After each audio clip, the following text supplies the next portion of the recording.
Chapter 509. Qin Haodong accompanied Zhou Xinju on the street. Soon, he felt that someone was following them. At first, he thought that the two people were coming for Zhou Xinju, but after creating several suitable opportunities for them to attack, the two people behind him still did not move. Did I make a mistake? He sent Zhou Xinju back to the Zhou family with doubts.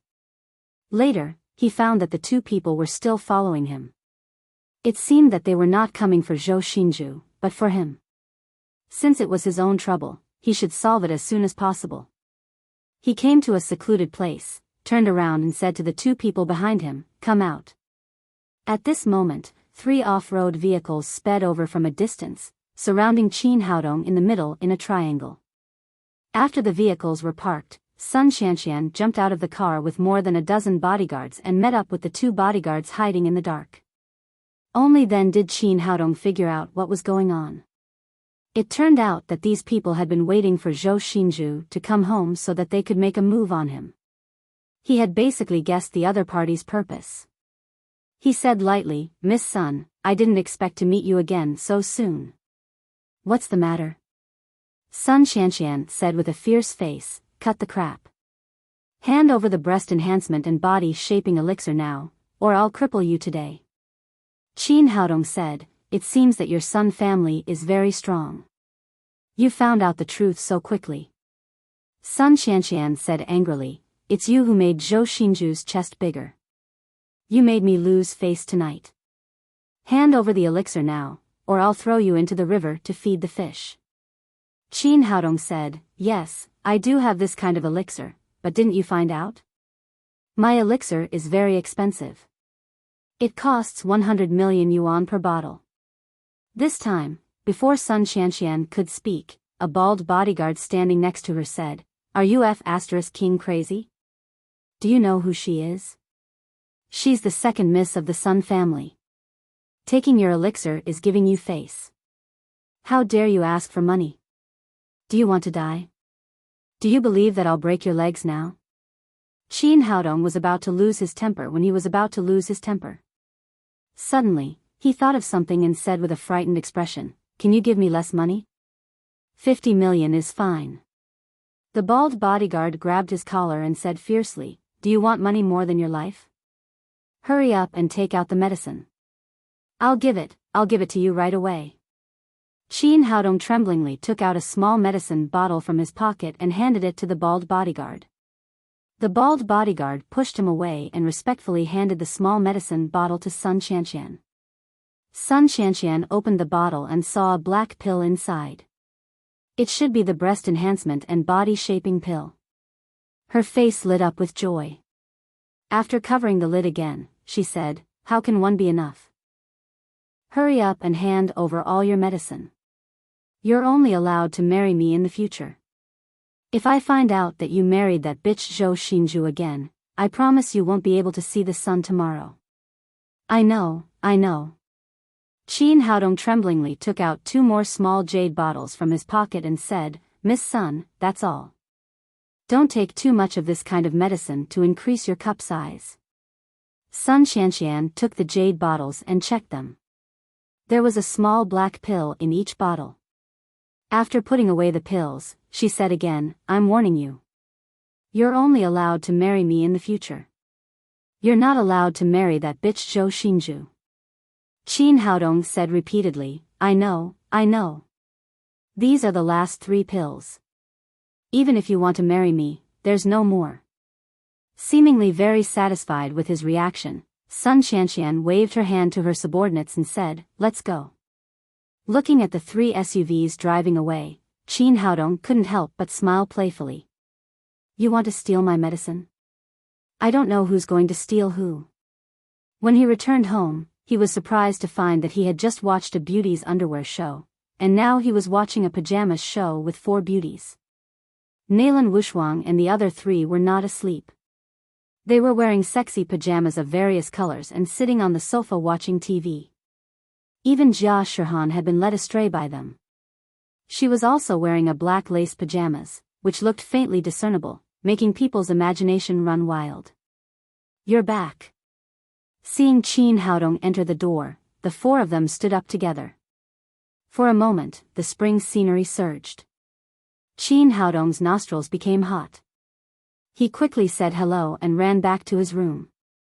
It seemed that having too many women was also troublesome. He simply washed up and took out his mobile phone to call Lin Momo. "Papa, why did you call so late? I miss you so much." The sweet voice of the little fellow came from the other side of the phone. "Papa has some things to do, so I called you." Qin Haodong said, "Tang Tang, why haven't you slept yet?" "I couldn't sleep because I didn't receive a call from Papa." Lin Momo said, "Tang Tang insisted on waiting for your call. She refused to sleep no matter what." Qin Haodong was moved. His daughter was so considerate. The little fellow asked, "Papa, I miss you. When will you come back?" Qin Haodong said, "Papa can't go back in a short time, but I can take you to Shanghai soon. Then I can take you out to play." "Really? That's great.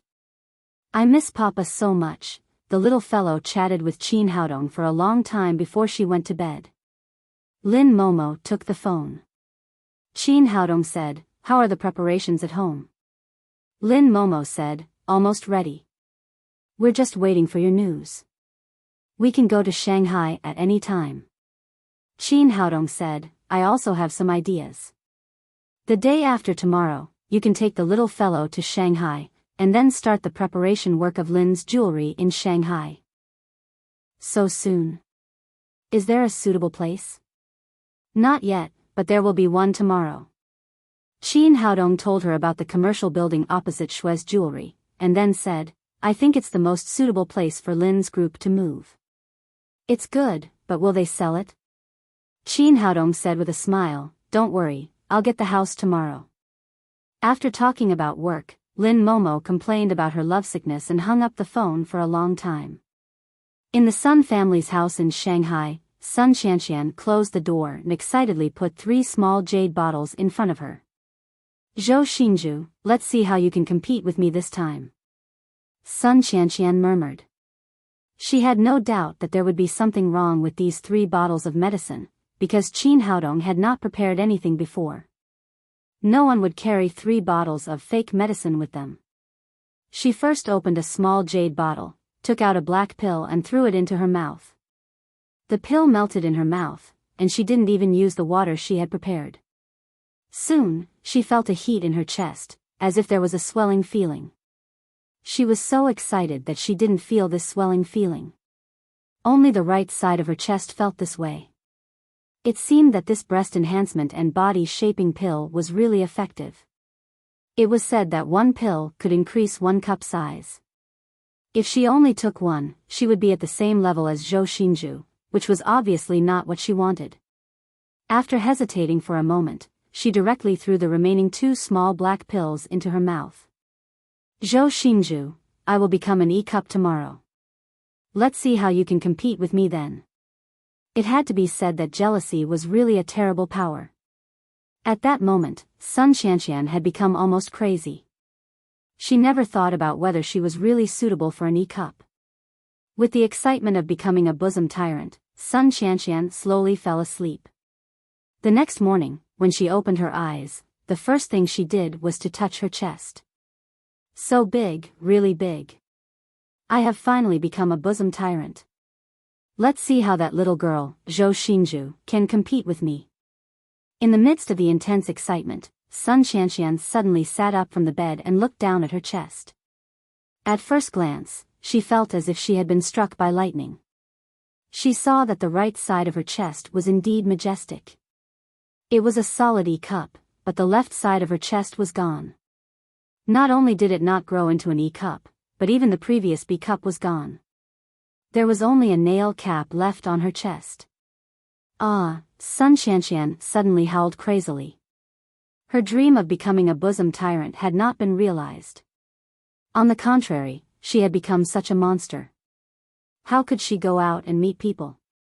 Hearing her cry, the bodyguards outside the door immediately rushed in, thinking that something had happened.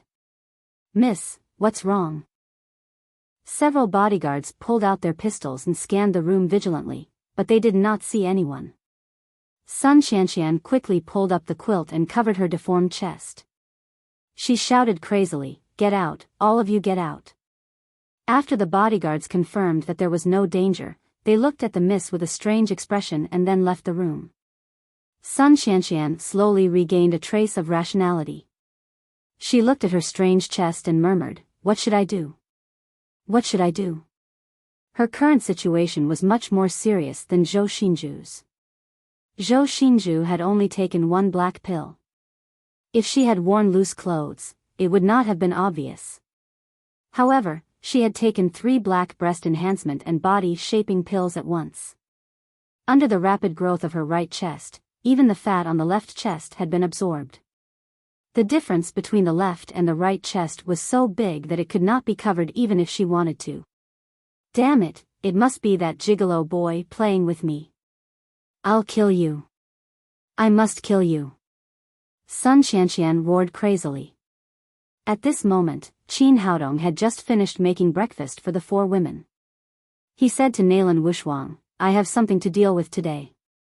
When you arrive at school, ask for a leave for me." Li Meiyu said discontentedly, "You came back so late last night. What are you going to do now? It's the first day of school. Aren't you afraid of being expelled from school?" Qin Haodong laughed. If it had been before, he would have been a little worried. Now that Nalan Wushuang and Qi Wan were protecting Li Meiyu, it did not matter whether he was expelled or not. It could even be said that he would have more freedom if he was expelled. "I really have something to do. Hurry up and go to school, or you'll be late later."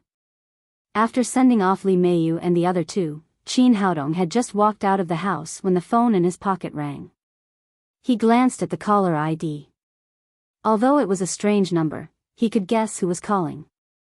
After pressing the answer button, sure enough, Sun Qianqian's crazy cry came from the other side. "Qin, you dare to play with me? I must kill you." Qin Haodong said with a smile, "Miss Sun, if you stole it yourself, you can't blame me at all. How many did you eat? Does it feel good to have big breasts? I'll kill you. I must kill you. I'll tear you into pieces." Sun Qianqian was about to go crazy with anger. Qin Haodong was not moved at all. He said lightly, "Miss Sun, I don't know how many you ate. If you really kill me, you can only be a woman with big breasts for the rest of your life." After hearing this, Sun Qianqian immediately calmed down a lot and said, "Do you mean that my breasts can be cured?" Qin Haodong said, "Of course, but within 24 hours. If it exceeds 24 hours, even the gods can't do anything about it. You can only consider going to the hospital to have it cut off here." As a woman, no one was willing to have their breasts cut off, and Sun Qianqian was no exception. She asked coldly, "Tell me, what are your conditions?" Chapter 5:10. Qin Haodong said, "To tell you the truth, I like the building opposite Shui's jewelry. Give it to me and I'll cure your illness." Sun Qianqian cried, "That's impossible. That building is worth at least 500 million yuan. How can I give it to you? This is robbery." Qin Haodong said, "Even if it's robbery, you can't blame others.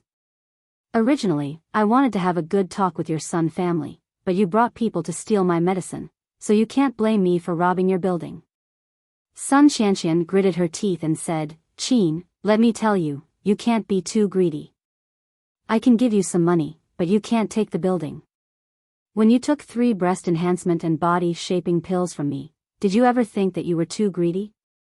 Qin Haodong said lightly, "I don't want money. I just want your building." "Okay, tell me where you are. I'll sign the agreement with you now." On the other side of the phone, Sun Qianqian was so angry that her eyes were spitting fire. She wanted to kill Qin Haodong immediately. "Hurry up. I'm very busy. I'll only give you 10 minutes. After hanging up the phone, Qin Haodong sent his address to Sun Qianqian. About 7 or 8 minutes later, 10 off-road vehicles sped over and surrounded Qin Haodong with a shrill braking sound. After the cars stopped, 20 or 30 people jumped out. The leader was Sun Qianqian, and the bald bodyguard was next to her.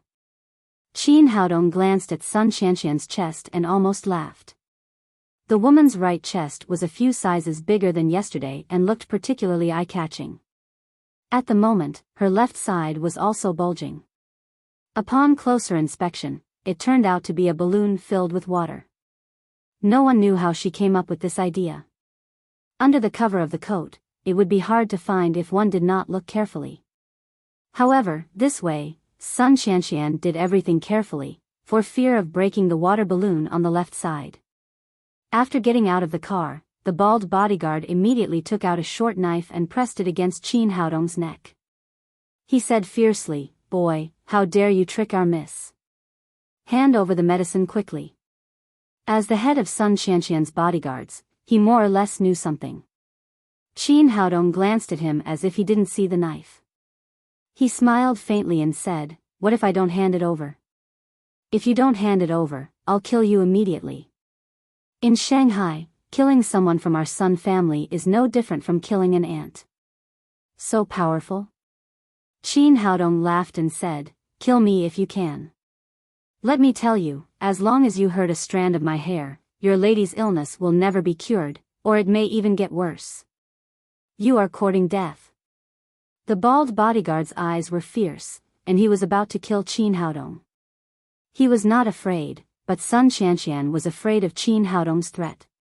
If this guy made her right breast grow a few more sizes, she would be completely crippled. "Sun Wei, come back here." After calling the bald bodyguard back, she stepped forward and said, "Qin Haodong, can you really cure my disease?" "That's right. Let's talk things out." Qin Haodong said with a smile, "Others can't cure it, but it's very simple for me. As long as I want to, I can cure it in minutes." Sun Qianqian said, "How can I believe you?" Qin Haodong took out a small jade bottle from his pocket and opened the lid. There were 3 red breast enhancement and body shaping elixirs inside. "It seems that your Sun family's intelligence system is not in place. You didn't find out that my breast enhancement and body shaping elixirs were originally a pair, with the red one on the left and the black one on the right. You snatched 3 black ones at once, so it became like this. It's very easy to change this situation. Take these 3 red ones within 24 hours. Not only will they cure your disease, but they will also fulfill your wish of breast enhancement." Sun Qianqian's eyes lit up. Only then did she understand what her problem was. Then, her expression changed and she shouted to the bodyguard behind her, "What are you waiting for? Hurry up and snatch it for me." Sun Wei was already prepared. After hearing the order, he rushed forward with his people and surrounded Qin Haodong.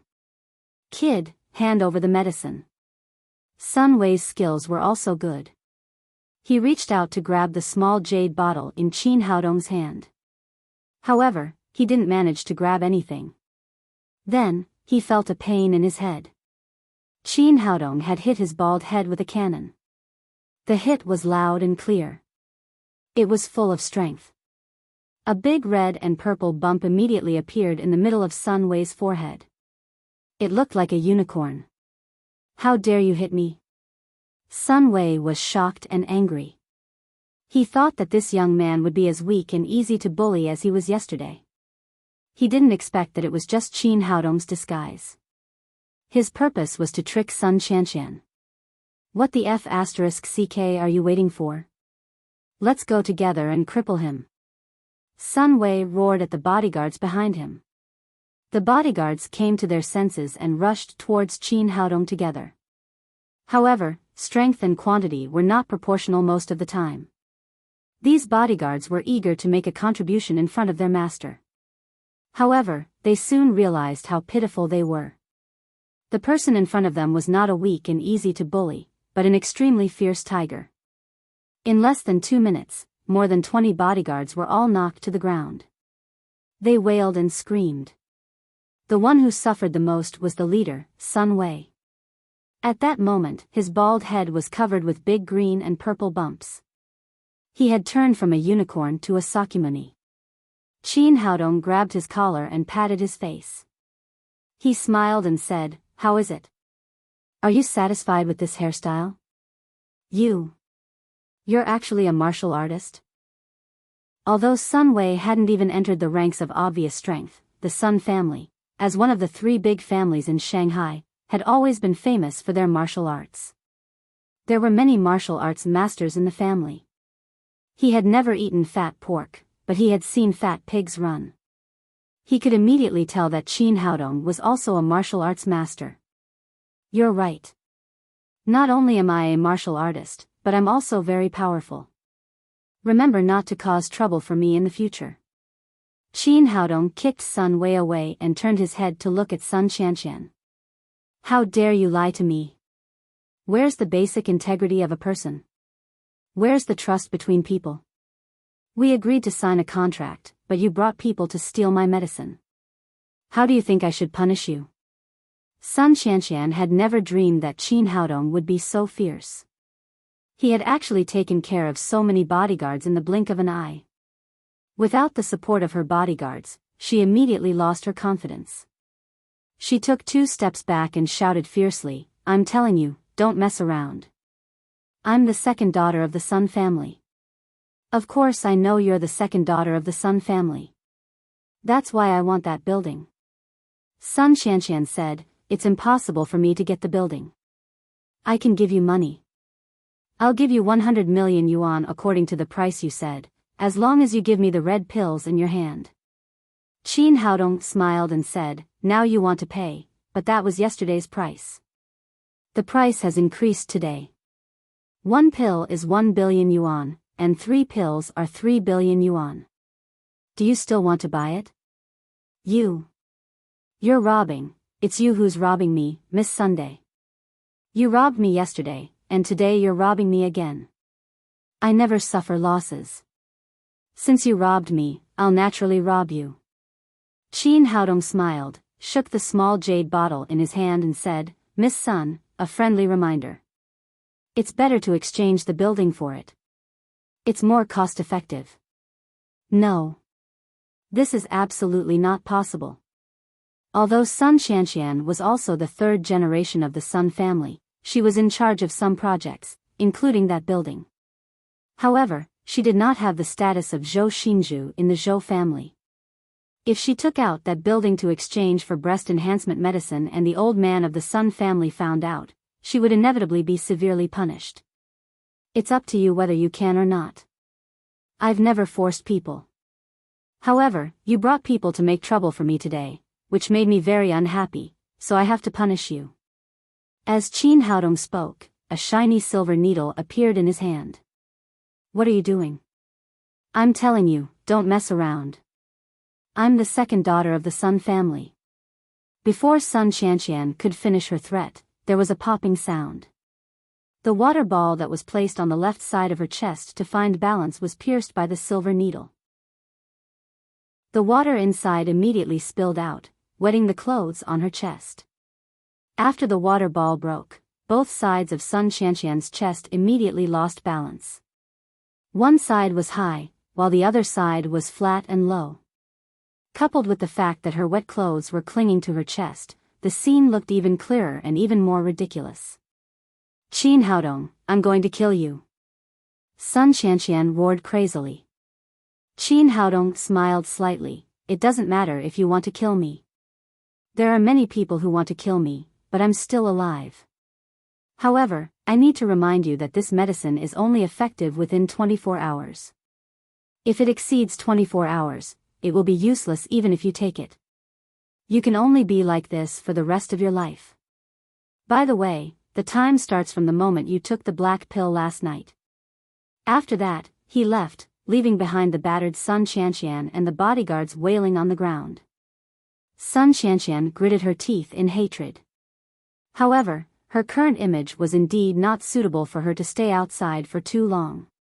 She took the head bodyguard, Sun Wei, and quickly drove back to the Sun family. After returning to the room, Sun Wei said bitterly, "Second miss, we can't just let it go like this." As he spoke, he habitually raised his hand to wipe his bald head. However, he suddenly touched a big bump on his head, causing him to grimace in pain. Sun Qianqian changed her clothes and took a towel to cover her chest. She said with a gloomy face, of course we can't just let it go like this. However, this kid is much more difficult to deal with than we thought. We need to think of some ways. Second miss, it's actually easy. Although this guy is a martial artist, no matter how powerful he is, can he be more powerful than a gun? I'll bring a few brothers with me now and take a gun. When the time comes, we'll teach him a lesson. China's gun control was very strict. Only a small number of people had guns. The Sun family was obviously part of this small number of people. However, they rarely used them and would only take them out under special circumstances. Sun Qianqian hesitated for a moment and looked at her deformed chest. She thought of Qin Haodong's 24-hour warning and finally made a decision. Well, you take some people there now. You must be careful and fast. No matter what, you must get that bottle of red pills back for me. Don't worry, Mississippi. I will definitely make that kid kneel in front of you and give you the pills with both hands. Sun Wei had been beaten up like this, so he hated Qin Haodong to the bone. After getting Sun Qianqian's consent, he immediately gathered people and took guns to find Qin Haodong for revenge. After Qin Haodong taught Sun Qianqian a lesson, he went to the crime squad of the East City District. He found the captain's office and pushed the door open. Nalan Wuxia was sitting at her desk, busy with something. When she saw someone come in without knocking, she frowned slightly. When she looked up and saw Qin Haodong, she immediately cried out in surprise, "Why is it you? Why can't it be me?" Qin Haodong said as he walked in front of her. "It's been so many days, and you haven't come to see me. Why are you here today? Did you find your conscience?" "My conscience has always been there." Qin Haodong took her hand and said with a smile, "I'm here today to see a beauty, and I'm here to take shelter. I made a mistake again. I apologize to everyone.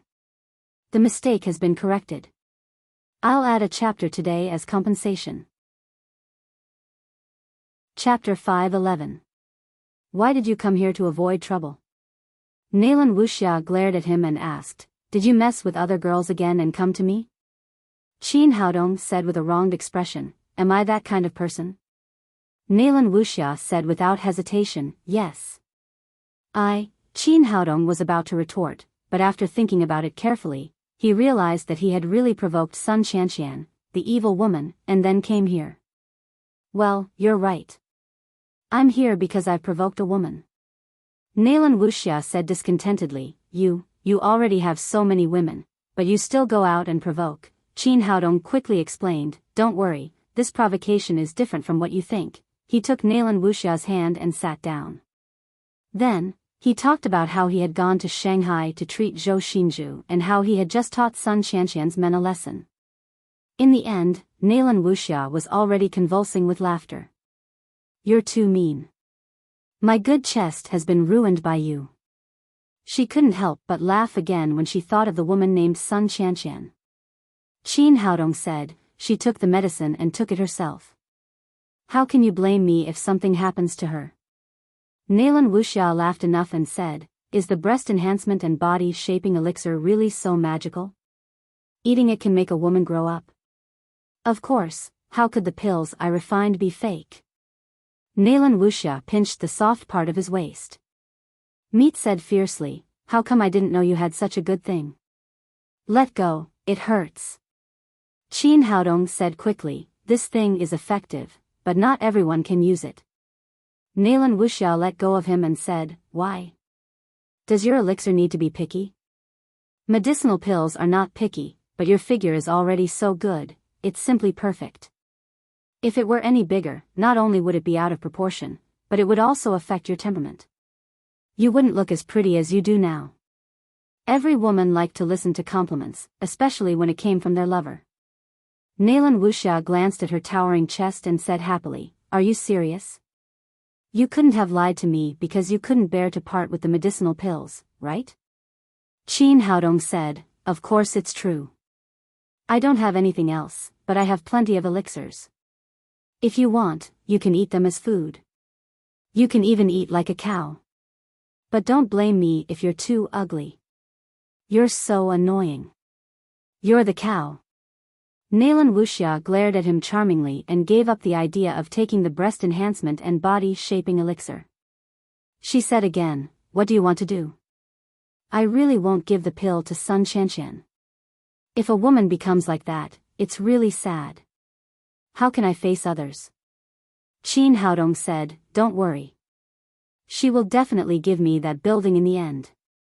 I've asked around, and the value of that building is about 500 million yuan. These 3 bottles of breast enhancement and body-shaping elixir are priceless treasures, and she has gotten a great bargain. Forget it, let's not talk about that. Nalan Wuxia took Qin Haodong's arm and said, tell me, what is our relationship? Am I your woman or not? Qin Haodong sighed. Nalan Wuxia was deeply in love with him.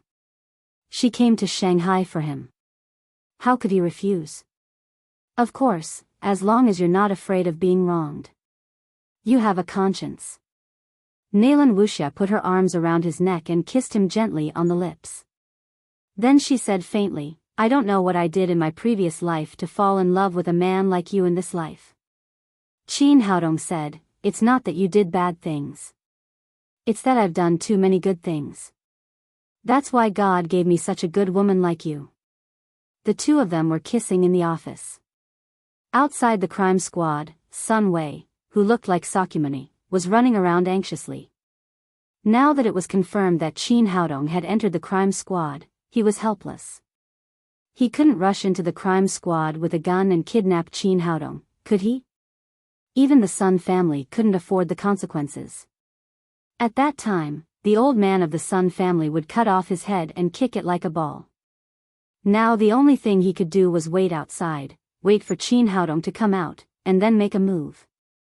However, after waiting for 2 hours, there was still no movement. Bastard, what the hell is this kid doing inside? Sun Wei cursed in annoyance. At this time, the cell phone in his pocket rang. How is it? Did you catch him? Sun Qianqian's anxious voice came from the other side of the phone. Sun Wei could wait, but she couldn't. No one could remain calm when looking at their deformed breasts all the time. Moreover, Qin Haodong's warning was constantly ringing in her ears. Once it exceeded 24 hours, it would be incurable. If she had such a chest for the rest of her life, she really wouldn't be able to live. Not yet. As soon as Sun Wei said these 3 words, Sun Qianqian, who was on the other side, flew into a rage and scolded, Are you King useless? You brought so many people and so many guns, but you can't even catch a single person. What are you doing? Sun Wei said with a bitter face, Second miss, that kid ran into the crime squad and hasn't come out yet. I can't do anything about it. I can't rush into the crime squad to catch him. Sun Qianqian didn't say anything. She really had no solution to this situation. Sun Wei breathed a sigh of relief and said, Second miss, I suspect that this kid did it on purpose. Do you still need to suspect it? It's obvious that he did it on purpose. He's just stalling for time. Sun Qianqian vented the anger in her heart again. After hanging up the phone, she knew that this was useless. She had to find a way to get the pill as soon as possible.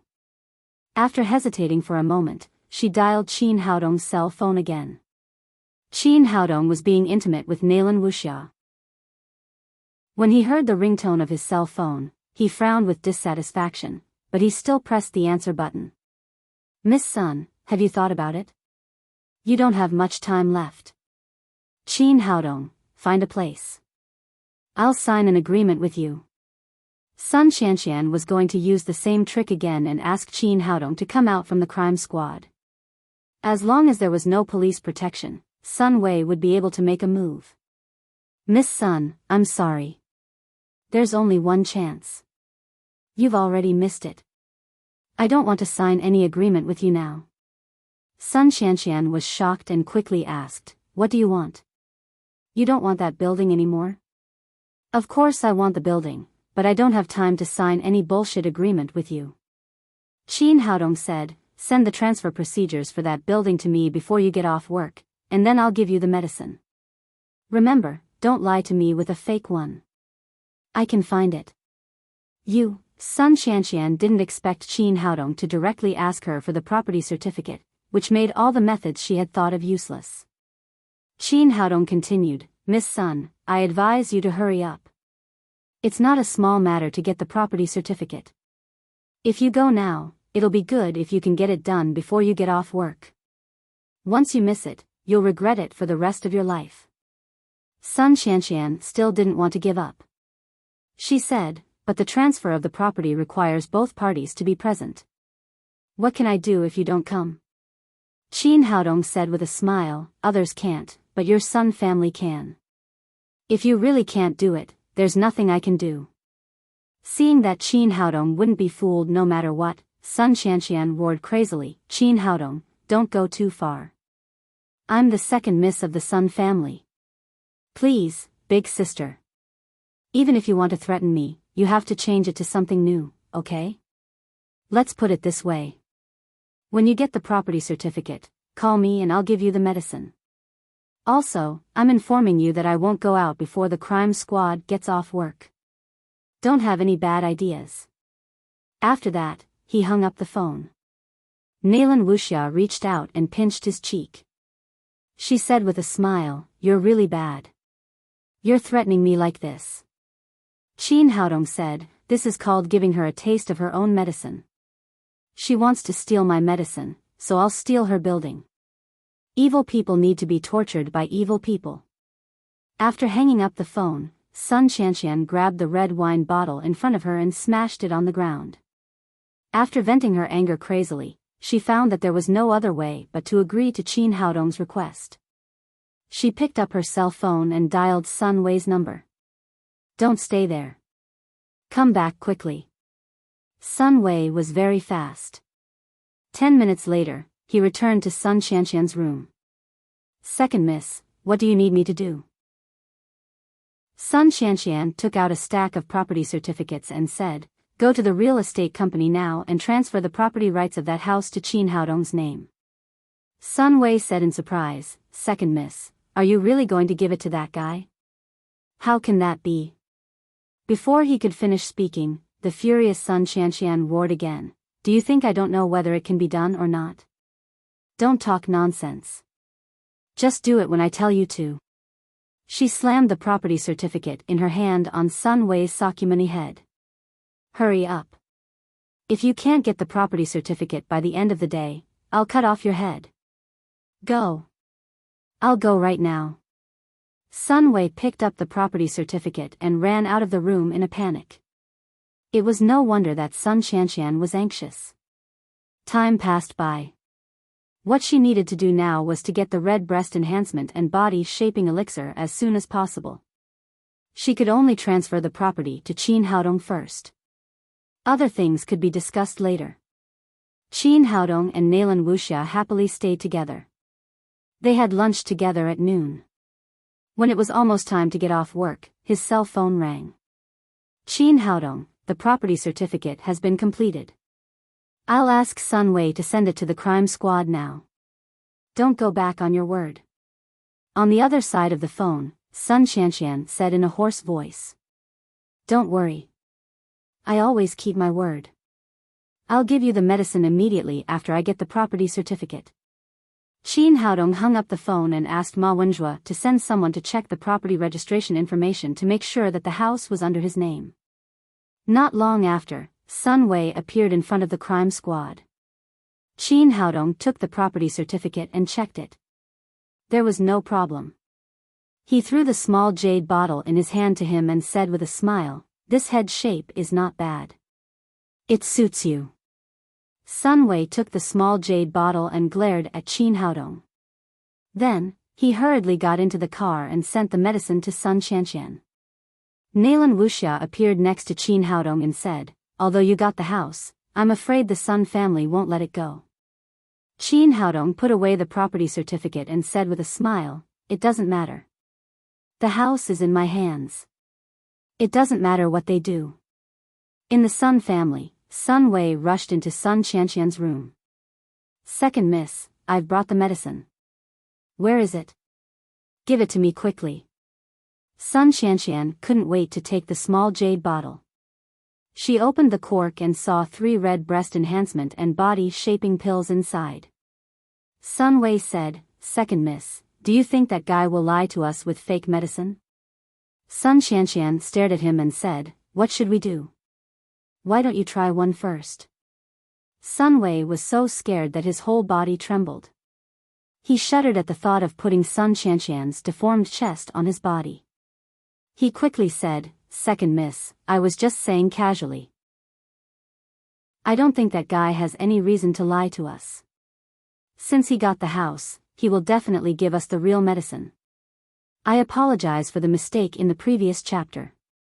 The main website of Zongheng has been modified, but the data on the channel website may not be accurate. You can go to Zongheng to have a look." Chapter 5:12.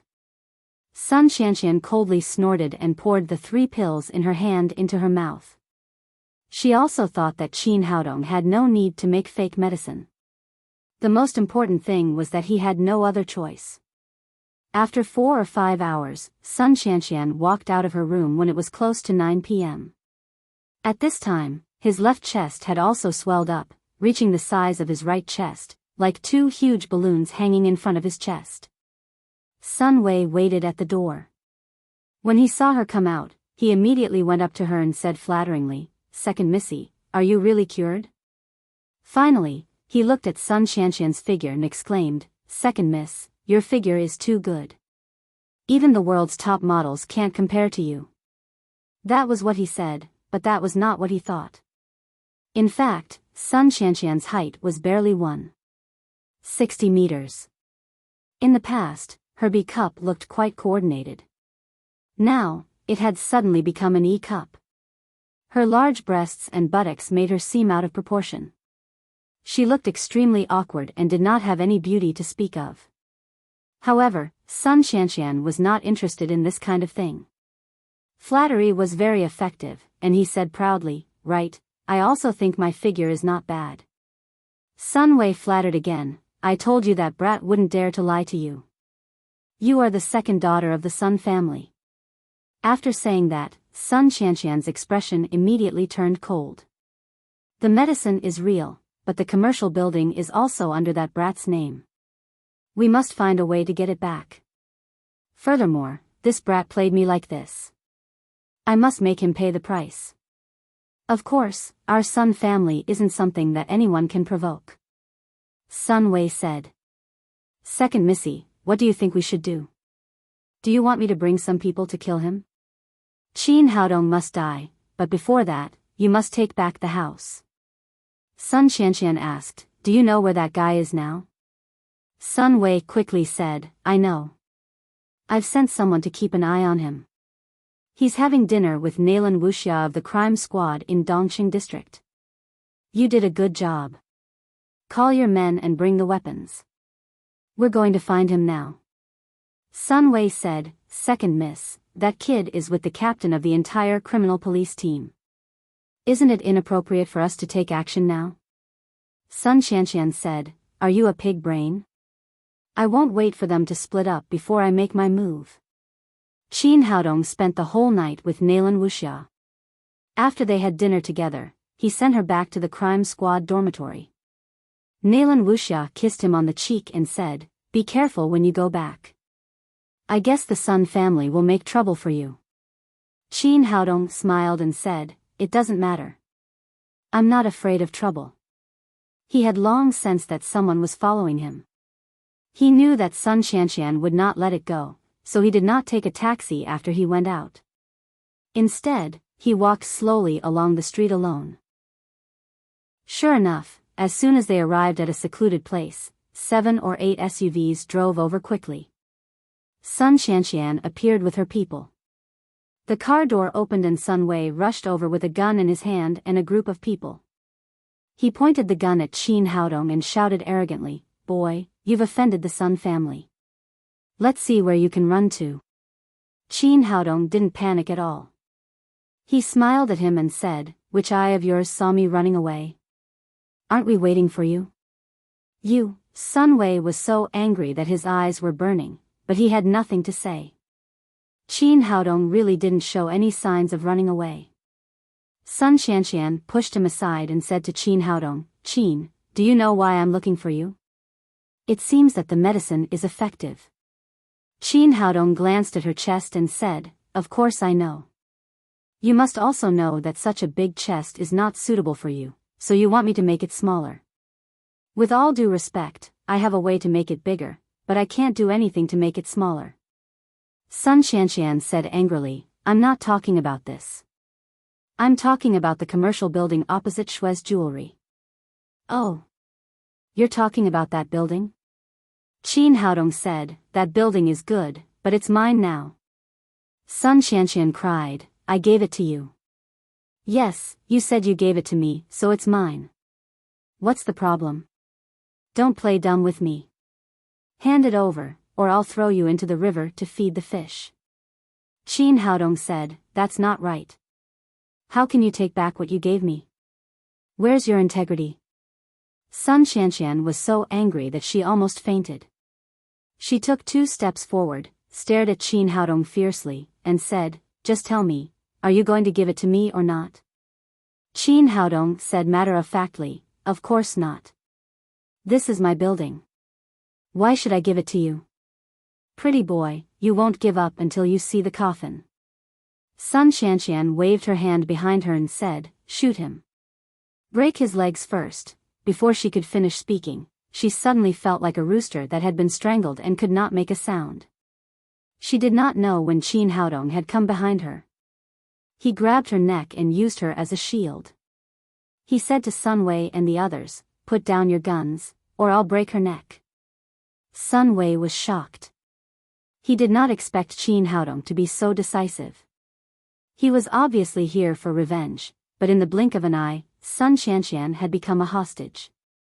"Qin Haodong, don't mess around, or I'll kill you with one shot." Sun Wei, who did not give up, still wanted to threaten him, but he found that Sun Xianxian's eyes had rolled up and her legs were kicking. She was about to be strangled to death. Sun Xianxian was the 3rd generation of the Sun family. If she was really strangled to death because of him, no one present would live. Thinking of this, Sun Wei threw the gun on the ground as if it was burning his hand. He quickly shouted, "Did you hear that? Put down your guns. Put them down." There were more than 20 bodyguards, but only 4 of them had guns in their hands. After hearing Sun Wei's order, they threw the guns at their feet one after another. Only then did Qin Haodong loosen his right hand. Fresh air rushed into Sun Xianxian's throat. She coughed first and then took big breaths. She felt her legs go weak. If she had not leaned on Qin Haodong, she would not have been able to stand at all.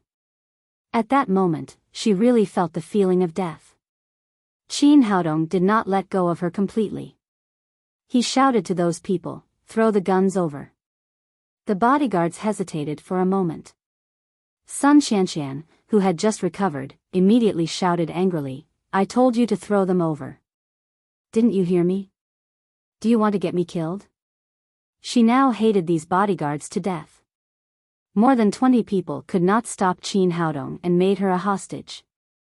She had almost been strangled to death just now.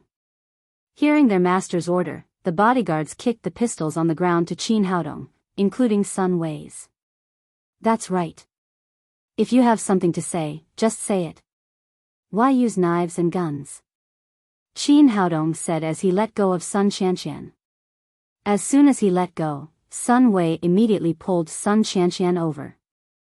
Then, he took out a pistol from his waist and pointed it at Qin Haodong's face. He shouted proudly, "Boy, you didn't expect me to have 2 guns, did you? Hurry up and kneel, or I will blow your head off immediately." He was proud of his cleverness when he suddenly felt his hand lighten. The pistol was already in Qin Haodong's hand. Then, the handle of the gun fell on his head like raindrops. There was a big bump on Sun Wei's head. After taking medicine, the swelling had just subsided a little. Now, he was hit by the handle of the gun again.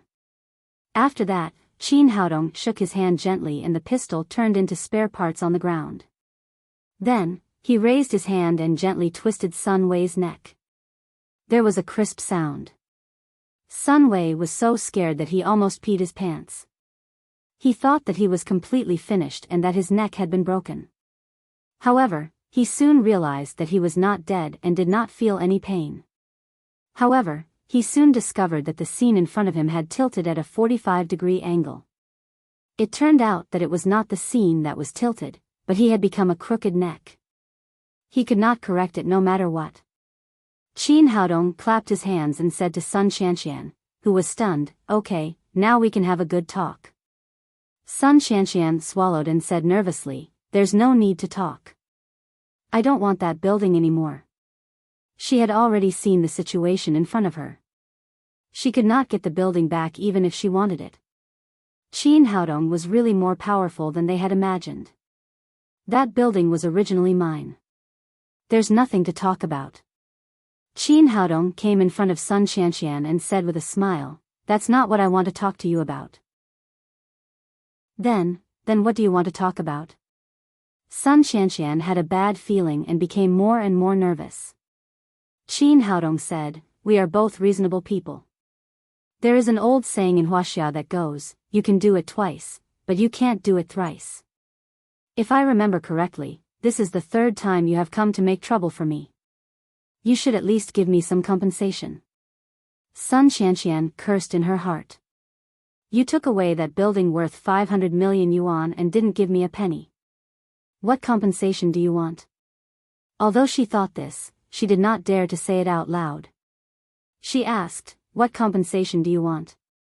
Qin Haodong took the folder in her hand, pointed to the agreement inside and said, "You are going to sign an agreement, right? Then let's sign one. Give me your car as compensation for tonight." As he spoke, he pointed to a Mercedes-Benz SUV next to him. After arriving in Shanghai, he did not have a car, which was very inconvenient. This was the new Mercedes-Benz G-Class SUV that Sun Shanshan had bought. It looked pretty good. Sun Shanshan had the urge to vomit blood. She had indeed brought the agreement, but she wanted Qin Haodong to sign it and transfer the commercial building back to her. She did not expect that it would become an agreement for her to give up her car. She had always liked SUVs, and she had just bought this car for 3 million yuan. She had not even driven it for 3 days. She was really reluctant to give it up just like that. Looking at Sun Shanshan's pained face, Qin Haodong said, "I have always been a reasonable person. If you don't want to give it up, that's fine. Do you see him? I will make your neck look like that." As he spoke, he pointed to Sun Wei, whose neck was tilted like Shengongbao. "You must know my medical skills. As long as I don't do anything, no one can correct it. Even the World Medical Association will say that it is congenital. No one can do anything about it. How about it? If you are satisfied with this shape, I don't want this car." Sun Shanshan looked at Sun Wei, whose neck was tilted at a 45-degree angle. This shape was much uglier than her deformed chest. Sun Shanshan quickly said, "I'll give it to you. Isn't it just a car? Now this car is yours." After that, she took the agreement and quickly wrote a car transfer agreement. The general meaning was that the car would be transferred to Qin Haodong for free. Sun Shanshan's name was signed at the bottom. Qin Haodong looked at the agreement and said, "It's pretty good. I hope we can have another chance to cooperate in the future. Goodbye." After that, he walked toward the Mercedes-Benz SUV. As he passed by, he stepped on the pistols.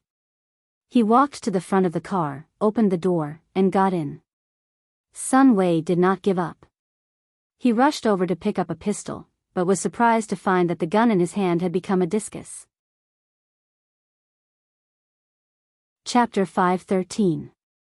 Seeing the crushed pistol, everyone was shocked. They looked at the disappearing taillights of the Mercedes-Benz with fear. Sun Wei said in a dry voice, "An inner strength master. I didn't expect him to be an inner strength master at such a young age." Among the 3 top families in Shanghai, the Sun family was famous for their martial arts and had many masters. However, even in such a family, there were not many inner strength masters. Someone as young as Qin Haodong was even rarer. Since Qin Haodong had left, there was no need for them to stay. The group quickly returned to the Sun family. An hour later, Sun Wei, who had finished bandaging his head, appeared in Sun Qianqian's room again. At this time, his neck was tilted. His head was bandaged like one of the black cat sheriff's ears. It looked particularly funny. Sun Qianqian's face was livid. This time, not only did they not get the building back, but they had also lost a Mercedes-Benz. They had suffered a double loss. Sun Wei gritted his teeth and said, "Second miss, we must take revenge." Sun Qianqian said, "I also want to take revenge, but tell me, what should I do?" Thinking of how terrifying Qin Haodong was, Sun Wei felt a sense of powerlessness. He said tentatively, "Second miss, why don't we call the police?" "Call the police? Is your brain damaged?" Sun Qianqian raised her hand and slapped Sun Wei's head, ignoring his injury. "If we call the police, what will we sue him for? We robbed him with a gun. Is he going to sue us or him? We can still think of a way to deal with this matter now. Once the old man finds out, we will be completely finished." "Got it, miss." Sun Wei covered his head and grimaced in pain. Suddenly, he had an idea and said, "Miss, I have an idea." "What bad idea do you have this time?" Sun Qianqian looked at him and said, "It's not a bad idea. This time, it's definitely a good idea." Sun Wei said, "Second miss, think about it. Qin Haodong used pills to force you to hand over the building. Can we also force him to hand it back?" Sun Qianqian said angrily, "You useless people were beaten like dogs with guns just now. How can we force him?" "Second miss, we underestimated that guy this time. I didn't expect him to be an inner strength martial artist. But it didn't matter. Although he was powerful, he still had his family and friends, right? We can capture his family and friends, and then we'll have hostages in our hands. Let's see if he can still do anything then. In the end, we can do whatever we want with it." Sun Qianqian thought about it. This seemed to be a good idea. "All right then, I'll leave this matter to you. If you do well, you will be rewarded handsomely. If you don't, then get out of the Sun family. Don't worry, Second Mississippi. I'll do it right away. I'll go and find out more about that kid first." After saying that, Sun Wei crooked her neck and walked out of the room. After Qin Haodong drove away, he went straight to the airport. The plane of Lin Momo and the little fellow was about to arrive. Thinking that he was about to see his woman and daughter, he was so excited that he could not help but drive a little faster. At the exit of the airport, Lin Momo and Tang Tang walked out with the crowd. The combination of a good-looking mother and a beautiful Lolita daughter was particularly conspicuous in the crowd. Qin Haodong saw the mother and daughter at a glance. The little fellow also saw Qin Haodong, who was picking up the plane. She immediately jumped out of Lin Momo's arms and rushed into Qin Haodong's arms. Then, she kissed him on the cheek. The little fellow tightly hugged his neck and said, "Papa, I haven't seen you for so many days. I missed you so much." "Papa missed you too," Qin Haodong said as he kissed the little fellow on the cheek several times. At this time, Lin Momo also came out. He stepped forward and held Lin Momo in his arms.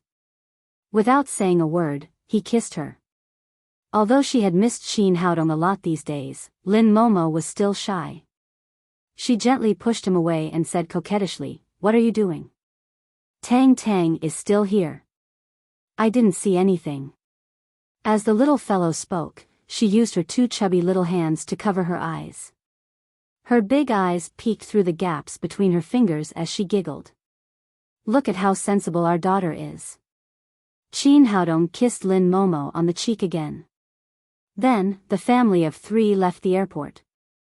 After getting in the car, Qin Haodong threw the property certificate of the commercial building to Lin Momo. This will be the new headquarters of Lin's group in Shanghai from now on.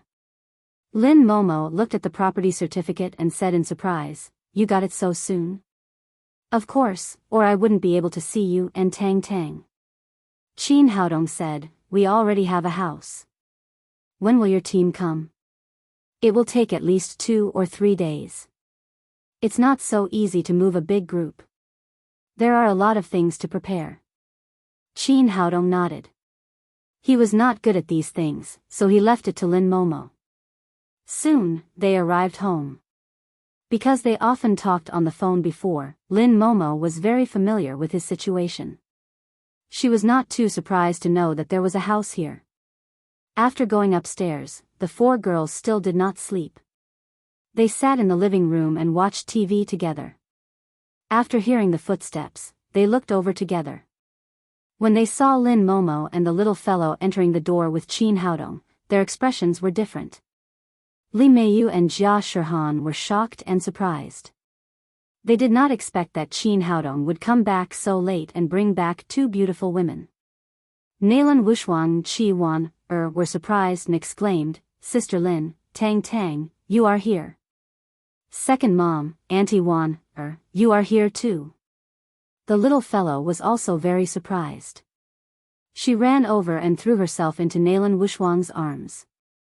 Tang Tang, how did you get here? Nalan Wushuang kissed her little face and asked. It was Papa who brought me and Mama here. The little fellow pointed to Qin Haodong and said. Li Meiyu's face changed instantly when she heard Tang Tang call Qin Haodong Papa and Lin Momo Mama. During this time, her feelings for Qin Haodong were changing every day. Although she was unwilling to admit it, she felt more and more inseparable from this man. But at this time, a little girl suddenly ran out and called him Papa. What was going on? And the beautiful woman next to her, who was she? Was she Qin Haodong's wife? How was that possible? She pulled Qin Haodong to the side and asked angrily, Tell me what's going on. Aren't you just a freshman? Why do you have a daughter?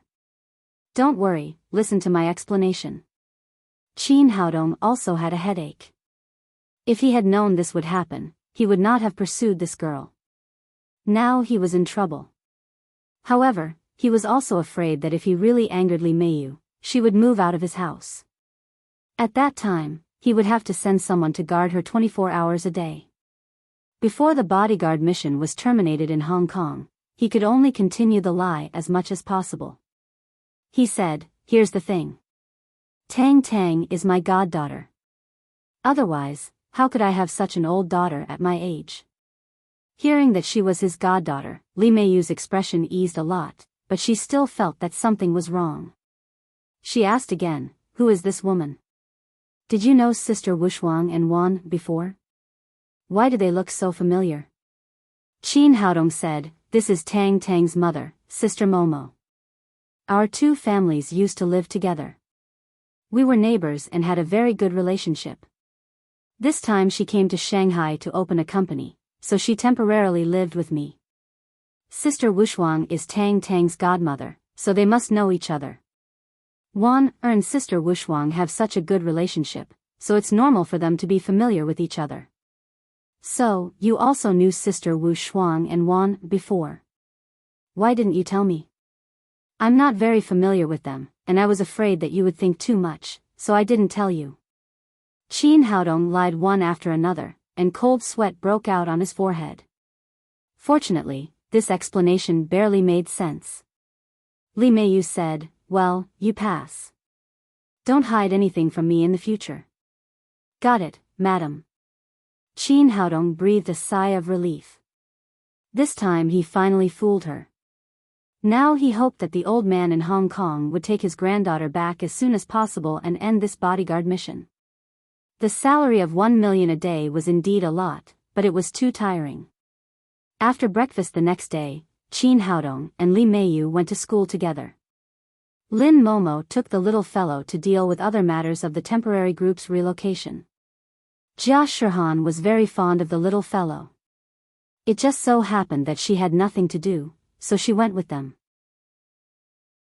After arriving at the classroom, Ji Fubao and Tian Boguang immediately surrounded Qin Haodong when they saw him. Ji Fubao said, Boss, it's only the first day of school, but you already skipped class. What did you do? Tian Buguang said with a sinister smile. Did you go on a date with a beautiful woman? Ji Fubao said, nonsense. There are so many beautiful women in our class. Aren't they enough for you? How could you go on a date? Tian Buguang said, you won't understand even if I tell you. How can a single dog like you know that the red flag at home doesn't fall? All right, shut up, you two. Qin Haodong didn't want to talk too much about his own affairs. Seeing that Su Hui's seat was still empty, he changed the topic and said, why hasn't Su Hui come today? Ji Fubao said, who knows? You skipped class yesterday as the class monitor. Today, it's the deputy class monitor's turn to skip class. Tian Buguang said with a smile, fortunately, you didn't skip class together. Otherwise, people would really think that you two went on a date. It would hurt the hearts of many single dogs. Soon, the bell rang. Su Hui still hadn't come. It seemed that she had indeed skipped class today. After a day of class, Qin Haodong was drowsy most of the time. With his current level of medical skills, no one could be his teacher in the field of traditional Chinese medicine. Su Hui hadn't come to class for a day. It seemed that something must have happened to her. After class, Qin Haodong was about to go out when he received a call from Su Hui. After pressing the answer button, he said, Su Hui, why didn't you come to class today? My grandfather is sick.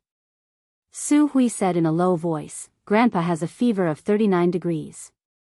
It has been burning for a day and a night. I've tried all kinds of methods, but it hasn't gone down. Can you come and take a look at him? Qin Haodong said, how could it be so serious?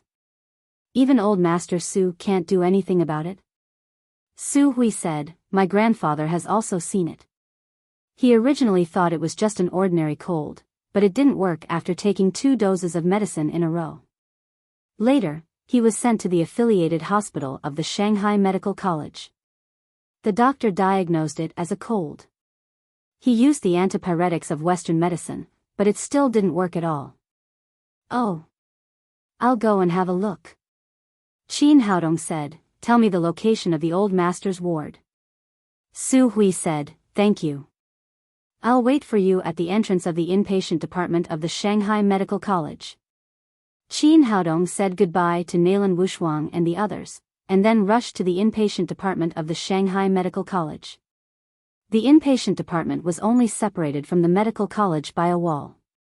Soon, he saw Su Hui waiting in front of the door. Su Hui was wearing a white dress.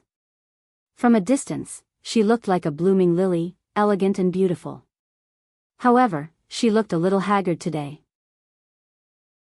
Her brows were slightly furrowed, and there was a trace of sadness that could not be dispelled. Chapter 5:14. After seeing Qin Haodong, Su Hui's heart flashed with excitement. She stepped forward and said, Brother Haodong, I'm really sorry to have caused you trouble. I had no choice. Grandpa's high fever didn't subside, and other doctors couldn't cure him, so I could only invite you here. Su Hui was completely convinced by Qin Haodong's magical medical skills to cure Mrs. Zhang. In addition, during this period of time, she learned the 9 magical needles of plum blossom. The more she learned about it, the more she felt that his medical skills were unfathomable. Now Qin Haodong had a high position in Su Hui's heart, even higher than her grandfather, Su Hongbo. It doesn't matter. We're classmates. There's no need to be so polite. Then Qin Haodong followed Su Hui to the building of the inpatient department. As they walked, he asked, how did the old man fall ill? My grandfather is Lu Qigong, a professor in the Department of Archaeology at Shanghai University. A very important ancient tomb was unearthed in Huaxia a few days ago. Because my grandfather is very successful in archaeology, he was appointed to lead the team to investigate. My grandfather was also very interested in this ancient tomb, so he set up an archaeological team, but I didn't expect that he would fall ill on the first day they entered the ancient tomb. After he came back, he continued to have a fever until now. In the intensive care unit of Shanghai Medical College, a thin old man was lying on the bed, with a strange blush on his livid face. He was Su Hui's grandfather, Lu Qigong. Due to the continuous high fever, he had fallen into a coma. Su Hui's grandfather, Su Hongba, was sitting at the head of the bed, with his right hand on Lu Qigong's pulse. He frowned, as if he was looking for the cause of the disease. Behind the old man stood a young man in his 20s, wearing gold-rimmed glasses and frowning. He was Lu Qigong's student, Zhang Jingsong. He had been by the old man's side these days. At this moment, the door opened and a middle-aged doctor in his 50s came in, followed by 7 or 8 doctors in white coats. Next to the middle-aged doctor, a young doctor in his 30s was introducing the patient's condition. Professor Zhao, this case is very special. He has been having a high fever for more than 24 hours. At first, we thought it was just a cold, but after a blood test, there were no viruses or bacteria. We ruled out the possibility of a cold causing a high fever, but we couldn't find other causes. We're already at our wits' end, so we can only trouble you to take action. The middle-aged doctor was called Zhao Qingzhong. He was a famous internal medicine expert at Shanghai Medical College. If Su Hongba was the leader of the Chinese medicine department, then Zhao Qingzhong was the authority of Western medicine. After listening to the introduction, Zhao Qingzhong only snorted softly and did not say anything. However, his face was filled with arrogance. It seemed that he did not take it to heart. Another young doctor next to him said, "Dr. Wang, don't worry. With my teacher's help, any disease will be cured." As they spoke, the group entered the ward. Zhao Qingzhong raised his head and suddenly saw Elder Su sitting at the head of the bed. He frowned and said, "Su Hongba, why are you here?" Then he turned to look at the young doctor next to him and said angrily, "What's wrong with you? This is a Western medicine hospital, a temple of science. Why did they invite a Chinese medicine doctor? Since you found him, why did you invite me over?" He was the authority of Western medicine, and Elder Su Hongba was an expert of Chinese medicine. The two of them were the representatives of Chinese medicine and Western medicine in Shanghai Medical College respectively.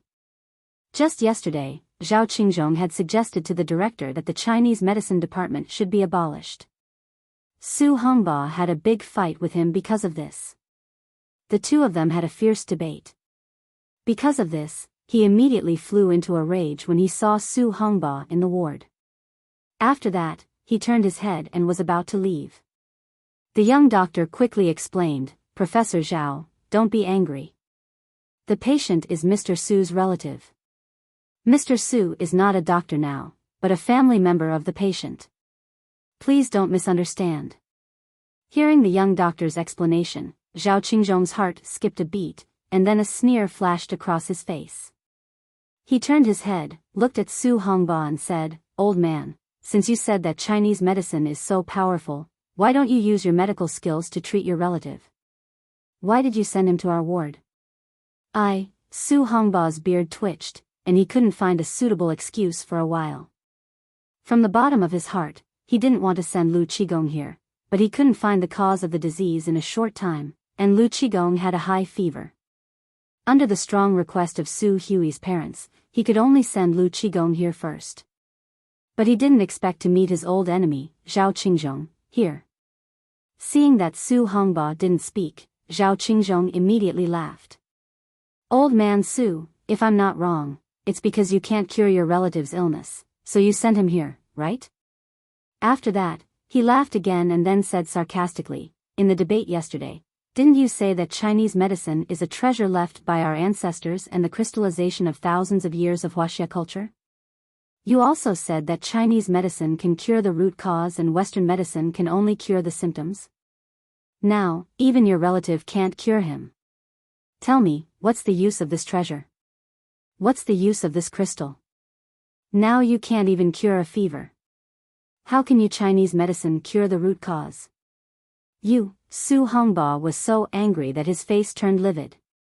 He said angrily, "I admit that I haven't found the cause of my relative's illness yet. But it's not that Chinese medicine is not good, but that I'm not good at it. It has nothing to do with Chinese medicine. Old man Su, at this time, you're still so stubborn. Zhao Qingzhong said, in that case, you can continue to find Chinese medicine practitioners to treat your relative. When you're convinced, when you say that Chinese medicine practitioners are liars and that Chinese medicine is not as good as Western medicine, I'll come back to treat your relative. Su Hongba didn't expect that this guy was so narrow-minded that he even threatened him with his relative's life. He immediately said angrily, Zhao Qingzhong, are you still a doctor? Do you remember what a doctor's job is? Zhao Qingzhong sneered and said, Old man Su, it's useless to say anything else. When you're convinced, you can come back to me.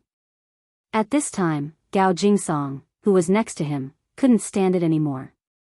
He pointed at Zhao Qingzhong's nose and said, I don't know Chinese medicine or Western medicine.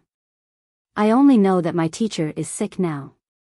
As doctors, you should treat him instead of fighting with the patient's life here. If you do this, you don't deserve to be a doctor at all. Well said. He really doesn't deserve to be a doctor. While they were talking, a young man and a young woman came in. It was Qin Haodong and Su Hui. Seeing that a young man in his 20s dared to teach him a lesson, Zhao Qingzhong said coldly, Who are you? Do you know who I am? What right do you have to talk to me?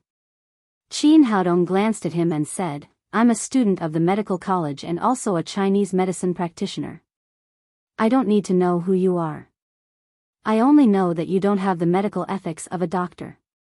Nonsense. How dare a student talk to Professor Zhao like this? You're really unruly. Do you know who Professor Zhao is? The students he taught are all qualified to be your teachers. Professor Zhao is a doctor who studied abroad in M country. He's a famous figure in the World Medical Association. If he doesn't deserve to be a doctor, who else can? The doctors behind Zhao Qingzhong started to attack Qin Haodong. Hearing all the flattery, Zhao Qingzhong said proudly, Did you hear that? A student like you who hasn't graduated yet is not qualified to talk to me at all. Qin Haodong glanced at him contemptuously and said, No matter how good your qualifications are, no matter how good your medical skills are, people like you who have no medical ethics are nothing in my eyes. You. Qin Haodong glanced at him contemptuously and said, No matter how good your qualifications are, no matter how good your medical skills are, people like you who have no medical ethics are nothing in my eyes. You. Zhao Qingzhong was so angry that his lungs almost exploded. With his medical skills and qualifications, no matter where he went, he was surrounded by people and flattered constantly. He had never been despised like this before. Humph. You ignorant boy, I don't want to talk to you. Zhao Qingzhong turned his head and continued to say to Su Hongba, I still say the same thing. If you want me to treat you, you have to bow your head and apologize to me. Otherwise, you can find a Chinese medicine practitioner who can cure this disease. Before Su Hongba could speak, Qin Haodong said, There's no need to find one. I can cure this disease. After he said that, all the people present were shocked, but except for Su Hui, they all sneered at him. Even Su Hongba, the leading Chinese medicine practitioner, couldn't cure the disease. How could a young Chinese medicine practitioner in his 20s, a student who hadn't graduated, say that he could cure it? Wasn't this a joke? Su Hongba pulled Su Hui and asked, Girl, who is this? Grandpa, this is Qin Haodong, the classmate I told you about. I learned the magic plum blossom acupuncture from him. Hearing Qin Haodong's name, Su Hongba's expression changed. Was it really that person? But if it was really him, how could he come to Shanghai Medical College as a freshman? If not, who else could have such amazing medical skills at such a young age except that person? He said, Young man, can you really cure this disease? Qin Haodong nodded and said, Don't worry, sir. I can definitely cure it. After that, he stepped to Lu Qigong's bedside. Seeing that he was going to treat Lu Qigong, the young doctor cried, Wait a minute, you're a Chinese medicine practitioner student. Don't you know where you are? If you cure the patient's problem, who will be responsible? I'll be responsible. Su Hongba was angry. He glared at him and said, Young man, you can do whatever you want. No matter what happens, I'll take responsibility. The young doctor cried, Mr. Su, that's what you said. Su Hongba cried, it's what I said.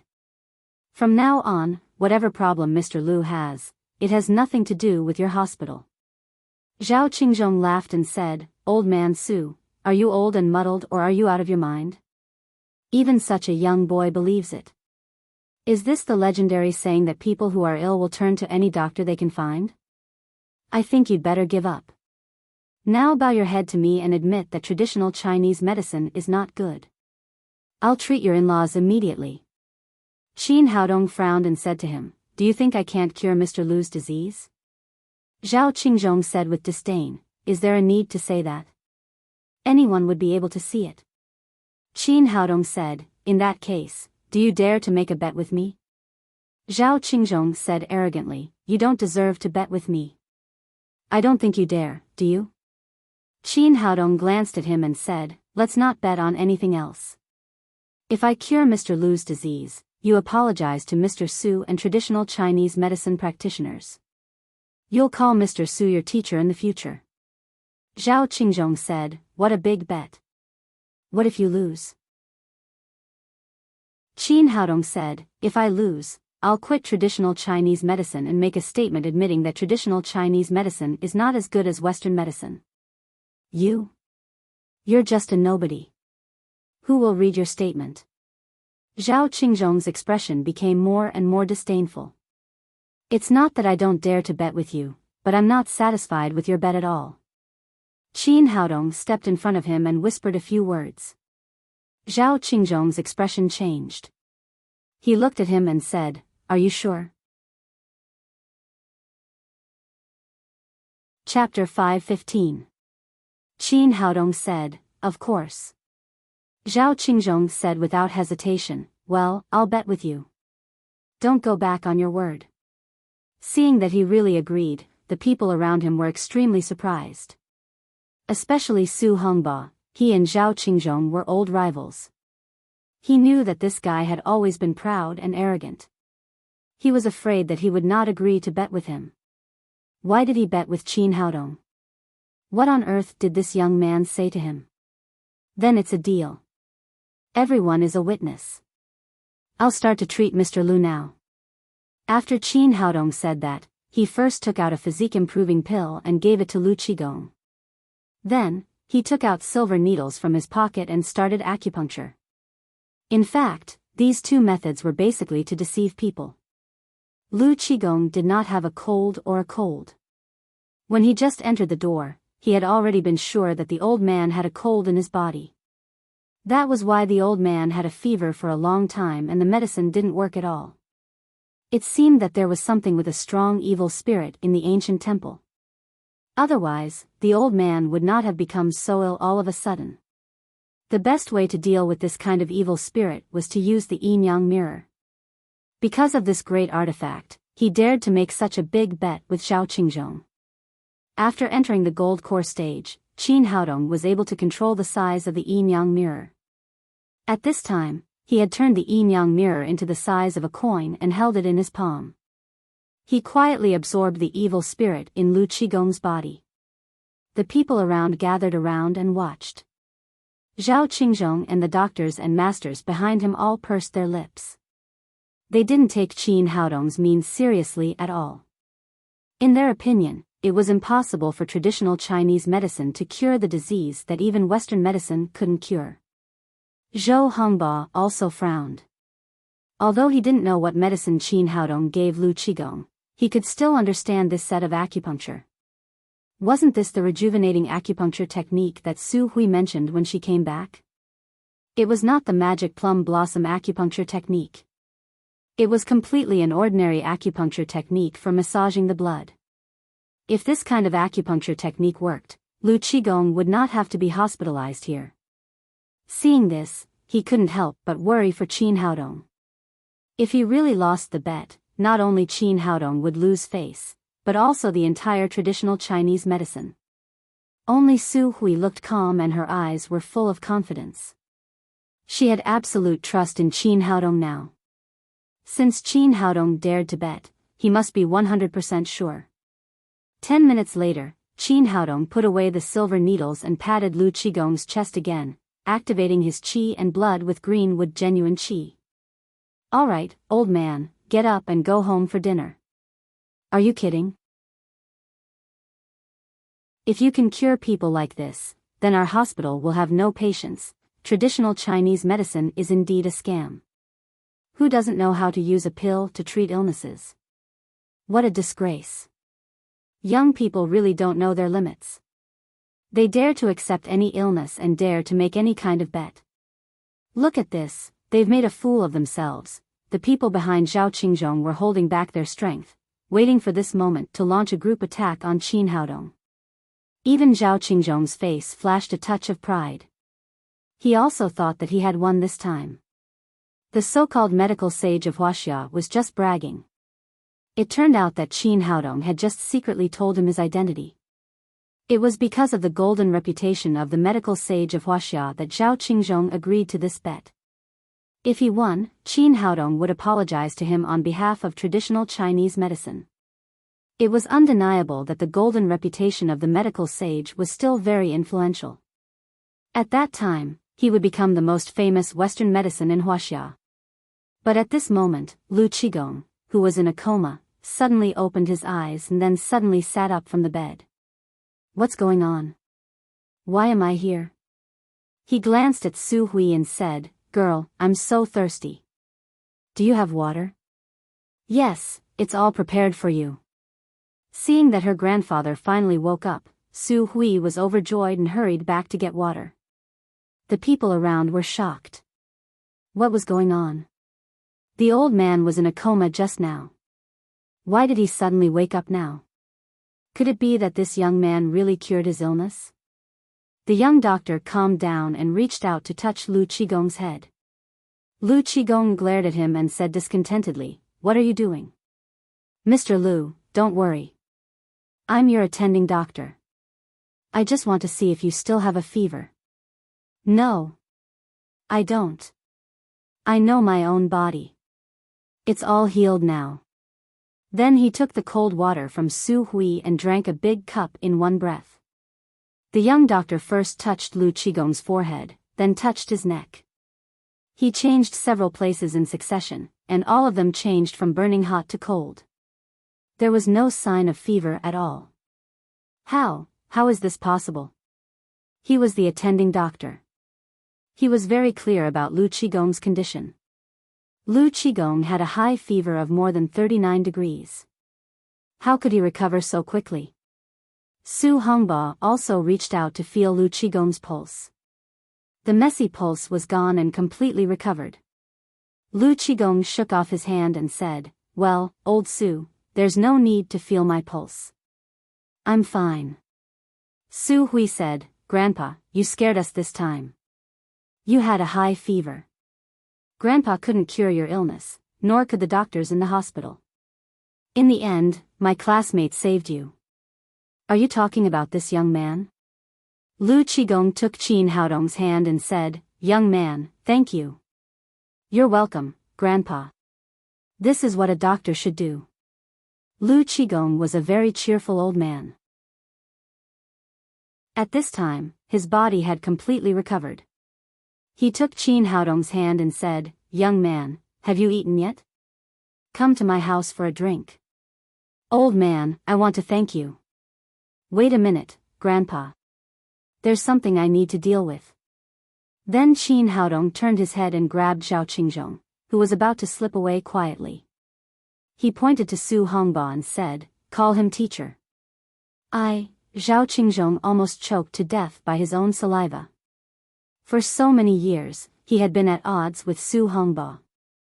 Now he was asked to bow his head and admit his mistake and call him teacher. He couldn't open his mouth no matter what. Qin Haodong said, "You don't want to call me teacher? Let me tell you, I've recorded the bet just now. If you deny it, I'll post it on the internet and let all the Huaxia people in the world see the face of a Western medicine expert." "No, please don't. I admit my defeat." Zhao Qingzhong finally chose to bow his head and bowed to Master Su. "Mr. Su, I was wrong in the past. I shouldn't have discredited traditional Chinese medicine. I apologize to you and to traditional Chinese medicine. It was a short sentence, but it was extremely difficult for him to say it. After that, he hurriedly ran out of the ward with his men. I didn't expect that I would see this guy bow his head and apologize in my life. Even if I die, I have no regrets. After Su Hongba sighed with emotion, he said to Qin Haodong, young man, if I'm not mistaken, you're Qin Haodong, the medical sage of Jiangnan, aren't you? Qin Haodong was slightly stunned. Grandpa, you can tell? Then he was relieved. The medical sage was very famous in Jiangnan, but not many people in other provinces and cities knew him. Most of the people who could recognize him were the seniors in the field of traditional Chinese medicine. As a professor of traditional Chinese medicine at Shanghai Medical College, Old Master Su naturally paid close attention to the affairs of the field of traditional Chinese medicine. It was not surprising that he recognized him. Su Hongba said, in fact, when Hui went home and told me that you could do the rejuvenating acupuncture, I guessed that you might be the medical sage. But I didn't expect that the medical sage would come to Shanghai Medical College to study. With your medical skills, who can teach you? Let alone let me be your teacher, you're more than enough to be my teacher. You flatter me, Grandpa. Qin Haodong said politely, I came to Shanghai Medical College this time because I have something else to do, so I didn't reveal my identity. Oh.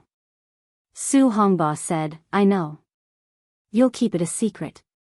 Lu Qigong said, well, this is not the place to talk. Let's go to my house and talk while eating. Qin Haodong didn't stand on ceremony and left the hospital with the two old men. Su Hui followed the three of them. Seeing that the teacher was out of danger, Gao Jingsong didn't follow them anymore. He drove the four of them to Lu Qigong's house and left. Lu Qigong's house was on the first floor, and there was a small courtyard full of flowers and plants. After entering the door, an old lady in her 60s came out to greet them. She was Lu Qigong's wife, Zhu Chunmei. Who is this young man? Is he Hui's boyfriend? The old lady saw Qin Haodong at a glance. She stepped forward to take his hand and asked enthusiastically, young man, are you a local of Shanghai? What do your parents do? Where do you go to school? It seemed that she was arranging a blind date for her granddaughter. Qin Haodong was also speechless. It's not easy for you to survive. Shouldn't you care about his health? Why are you paying attention to me?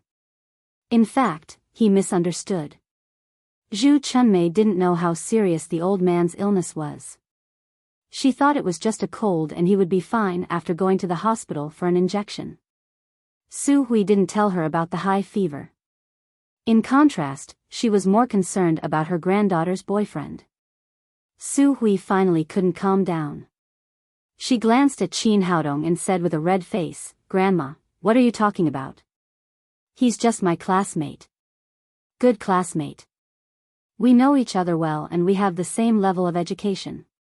In the future, when we get married, we will have a common language. Anyway, the old lady recognized Qin Haodong as her grandson-in-law.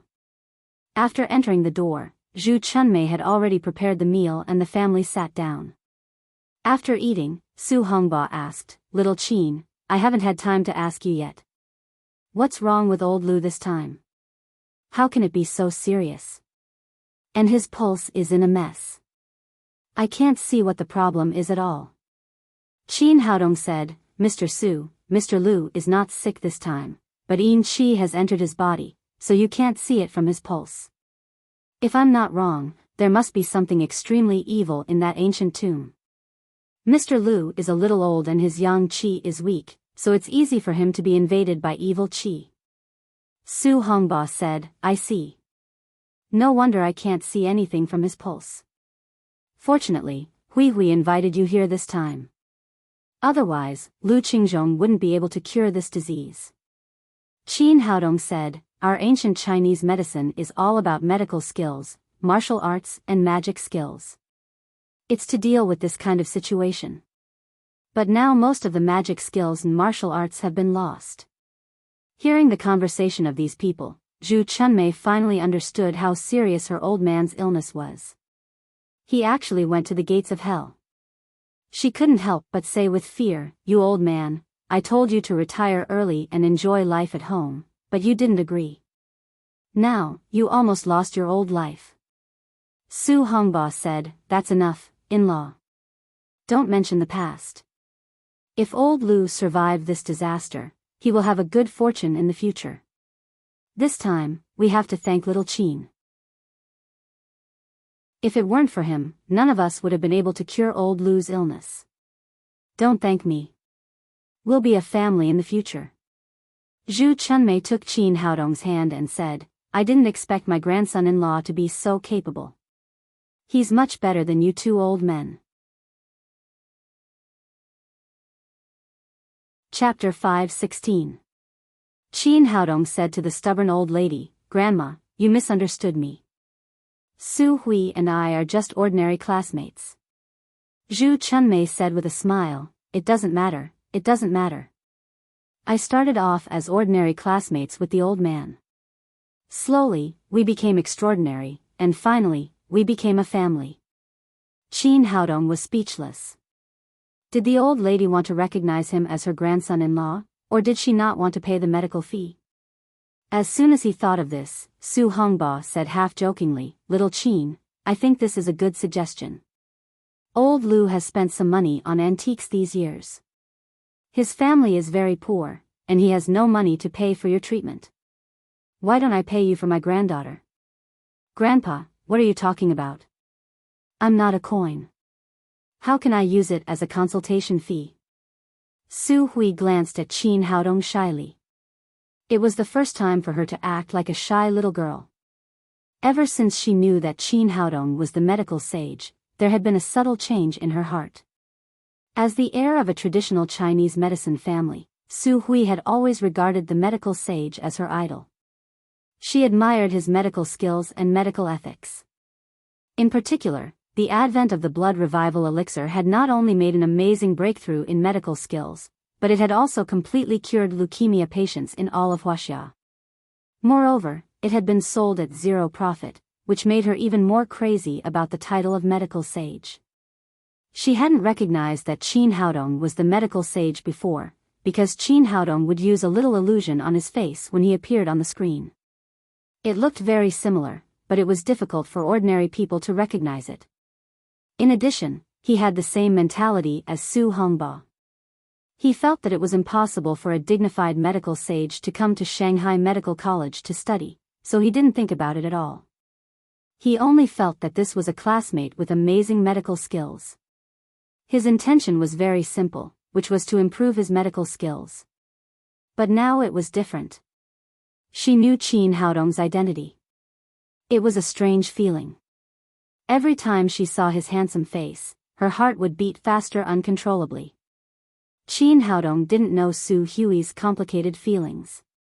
He said, "Mr. Su, you must be joking. Su Hui and I are classmates. I'm just helping Mr. Lu. How can I charge you?" Hearing Qin Haodong's refusal, Su Hui suddenly felt disappointed. Lu Qigong said, "Little Qin, I'm not a doctor, but I know it's only right to pay for medical treatment. Old Su also said that my family really doesn't have much money. If I take less, I'll be letting you down for saving my life. How about this, I'll let you have a look at the antiques I've collected over the years. No matter which one you like, you can take it. It'll be my consultation fee." Qin Haodong said, "Mr. Lu, a gentleman doesn't take what others love. How can I take away your treasured antiques? Forget it." Zhu Chunmei said, "Little Qin, don't say that. Those things of his can't be eaten or drunk. They're useless there. If you like them, take them all away." Lu Qigong smiled and said, "If you want to refuse my kindness, then you can only take Su Hui away." Qin Haodong didn't say more. He thought to himself, "I'll just take one later." Su Hongba said, "I think we're almost done eating. Let's go to old Lu's treasure room and have a look. This guy has collected a lot of good things over the years. Alright, let's go take a look now." When it came to his treasure room, Lu Qigong's face flashed with excitement. As a first-class expert in the Department of Archaeology at the University of Shanghai, he had no hobbies these years and spent all his savings on buying antiques. After that, he stood up and took everyone to the basement, where he had specially decorated his treasure room. After opening the heavy security door, there was a small room of about 40 to 50 square meters. The decoration and planning were simple, clean, and chic. There was nothing else in it, just a storage shelf with antiques on it. Qin Haodong stepped in and a burst of rich spiritual qi came to his face. He glanced around. It was worthy of being the collection room of an antique expert. More than 80% of the collections in it were authentic. Little Qin, I don't know if you're interested in antiques.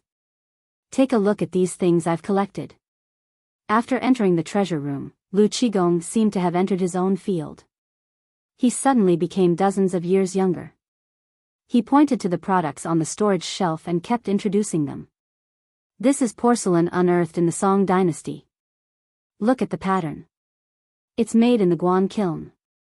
This is an ancient sword from the Qing dynasty. It has a history of more than 200 years. This is the work of Zhang Daqian. It's definitely authentic. Some of the things in Lu Qigong's collection had profound cultural heritage and some were expensive. If they were taken to an auction, it would definitely cause a great sensation. If these things were seen by treasure lovers, they would definitely go crazy, but they could not arouse Qin Haodong's interest. He just slowly appreciated them as old Lu introduced them, and his expression was always calm. Su Hui had been secretly watching Qin Haodong's changes. Seeing his expression, she thought that he was only good at medical skills and didn't know how to appreciate antiques. He didn't know the value of her grandfather's collection. But in her opinion, this was not a shortcoming. It was extremely rare and precious for a man in his 20s to have such profound attainments in medical skills. Who could ask for anything else? Sun Hongba also thought so. He said, "Old Lu, don't show off your things. We're all Chinese medicine practitioners. How can we understand these things? Just choose a good one for little Qin." Lu Qigong said, "What do you know? It's not that I'm stingy, but it depends on what little Qin likes. If he likes ancient paintings, why do I have to give him a vase?" He turned to Qin Haodong and said, "Little Qin, choose one yourself." "Then I'll choose." Qin Haodong was about to point to an antique at random. Suddenly, his expression froze and his eyes were fixed on a corner of the shelf. There was a small sword about 10 centimeters long placed there. The workmanship was not delicate, and the material was unknown. It was dark and without any luster. He took 2 steps to the shelf, grabbed the small sword in his hand, and felt the extremely weak spiritual power fluctuations on it. If he hadn't reached the gold core stage, he might not have found that there was an extremely secret seal on it. There was a seal on the yin yang mirror found in Fatty Wang's house, but that kind of seal was very obvious, and it was also within the scope of Qin Haodong's knowledge. But the seal on this small sword was different. He could only feel that it was a powerful seal through the weak spiritual qi fluctuations, but he didn't know what kind of seal it was, nor could he see what treasure was under the seal. However, one thing was certain. The person who made this seal was definitely a master among masters. Something that could be sealed by such a peerless master was definitely not ordinary. Thinking of this, he couldn't help but feel excited. The yin-yang mirror was a divine weapon. What kind of treasure would this small sword be? Seeing him pick up the small sword, Lu Qigong stepped forward and said, "I got it from the antique street. It cost me 100 yuan at that time. Later, I also studied it for a while. It's neither copper nor iron. I can't see what material it is, let alone which dynasty it came from, so I've been keeping it here." Su Hongba said, "Little Qin, you don't like this thing, do you? It's only 100 yuan. You don't have to save money for this old man. Choose another good one." Lu Qigong glared at Su Hongba, but then said, "Yes, little Qin, even I can't see what this thing is. You'd better choose another one." Qin Haodong shook his head. In his eyes, even if all the things in the room were put together, they would not be comparable to 1/10,000th of this small sword. In the eyes of cultivators, this was definitely a priceless treasure. Mr. Liu, I'll choose it. Su Hongba shook his head and said, you're still too soft-hearted. It's not worth saving money for this old man. Lu Qigong also felt that this small sword was not worthy of Qin Haodong's life-saving grace.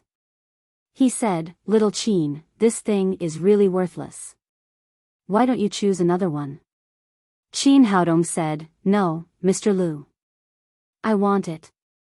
It's a good thing, more precious than anything else. Lu Qigong asked in surprise, little Qin, do you know what this is? Qin Haodong said, I don't know what it is, but I know it's a treasure. I took advantage of you this time. You said that. Why did you take advantage of me? I'm the one who took advantage of you. In Lu Qigong's opinion, this sensible young man was being polite to him, but he didn't know that Qin Haodong was serious. In Qin Haodong's eyes, this small sword was definitely a priceless treasure. He thought for a moment and said, Mr. Liu, I'll give this jade guanyin to you. As he spoke, he took out the jade crystal pendant he got from Shui's jewelry. There were 2 arrays engraved on it, one for exorcism and the other for gathering the sun. Originally, he just did it casually and hadn't thought about who to give it to. Today, he just happened to give it to Lu Qigong. This. You saved my life, and you still want to give me something. How embarrassing is that? Lu Qigong was an expert in antiques and had some knowledge about jade. After seeing this jade crystal pendant, he immediately realized that it was not an ordinary item. He quickly said, this thing is too expensive. I can't afford it. At this time, Zhu Chunmei took the jade crystal pendant and said, you old man, you're really stubborn. It's obvious that little Qin gave it to Hui Hui. Young people are shy and embarrassed to say it directly, so he said it was for you. As she spoke, she stuffed the pendant into Su Hui's hand and said, girl, you take it. Qin Haodong was speechless for a while. This old lady's imagination was too strong. Su Hui took the pendant in her hand and played with it. It was crystal clear and exquisite. The most important thing was that it made people feel very comfortable. Seeing that the misunderstanding was getting deeper and deeper, Qin Haodong quickly said, this pendant is really for Mr. Liu. It's a treasure given to me by a senior. As long as you wear it, you can shield all the evil yin qi within a radius of 10 meters. Not only can it protect the old man, but it can also protect their archaeological companions. In the past, Lu Qigong didn't believe in these metaphysical theories, but after experiencing this life and death disaster, he had completely believed it. After hearing Qin Haodong's words, he quickly said, old woman, did you hear that? This is a gift for me. I can't give it to you when I work in the future. Su Hui also knew that she had misunderstood. She blushed and handed the pendant back to Lu Qigong. You old man, you even want to compete with your granddaughter for a pendant. Zhu Chunmei glared at Lu Qigong but didn't say anything more. Lu Qigong put the pendant on his body and said with some embarrassment, little Qin, this thing is very valuable. Why don't you give me a number and I'll buy it? He had devoted his life to archaeology. He heard that this thing was useful for archaeology, so he was reluctant to give it back. Qin Haodong picked up the small sword in his hand and said, old man, you think too much. This is my compensation for you. This jade crystal pendant was worth at least 100 million yuan in terms of money, but it couldn't be compared with this small sword in any case. Chapter 5:17. After giving the crystal pendant to Lu Qigong as compensation for the small sword, Qin Haodong left the Lu family. After sending him away, Zhu Chunmei said to Su Hui, Hui Hui, I want to tell you that this young man is really good. You must seize the opportunity and don't miss it. Grandma, what are you talking about? He has a girlfriend. Su Hui was not stupid. Nailan Wushuang, Qi Wan, and Li Meiyu had been around Qin Haodong all day long. How could she not notice them? Zhu Chunmei said indifferently, that's nothing. I'm your granddaughter. What kind of boy can't match up to her? Just grab him. Su Hui did not speak and silently lowered her head. Since she was a child, countless boys had pursued her, but none of them had caught her eye. She was proud and felt that these men were not worthy of her. Now she was moved for the first time, but she had a feeling that she was not worthy of him. Qin Haodong was like a mountain in her heart. She could look up to him, but there was always a distance between them. In the Sun family of Shanghai, Sun Wei stood in front of Sun Qianqian with his neck tilted. Second miss, I've already figured out the situation. That guy is a freshman at the Shanghai Medical College. There are 4 or 5 beautiful women living in his house. Some are his classmates, some are his lovers, and there's also a little girl who is his goddaughter. Sun Qianqian frowned and said, these people have no direct relationship with him. Is it useful to kidnap them? Sun Wei said, it's useful. It must be useful. Second miss, you haven't seen how beautiful those women are. The more he spoke, the more excited he became.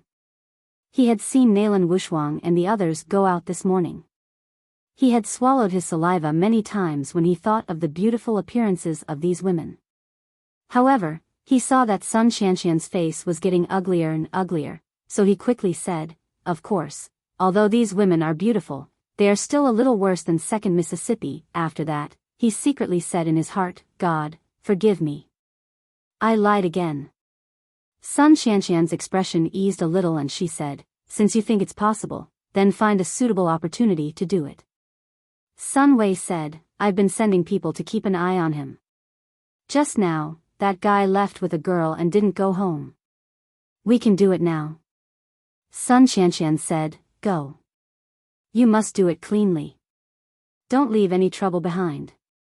Don't worry, Second Mississippi. That brat isn't at home, so capturing a few women is a piece of cake.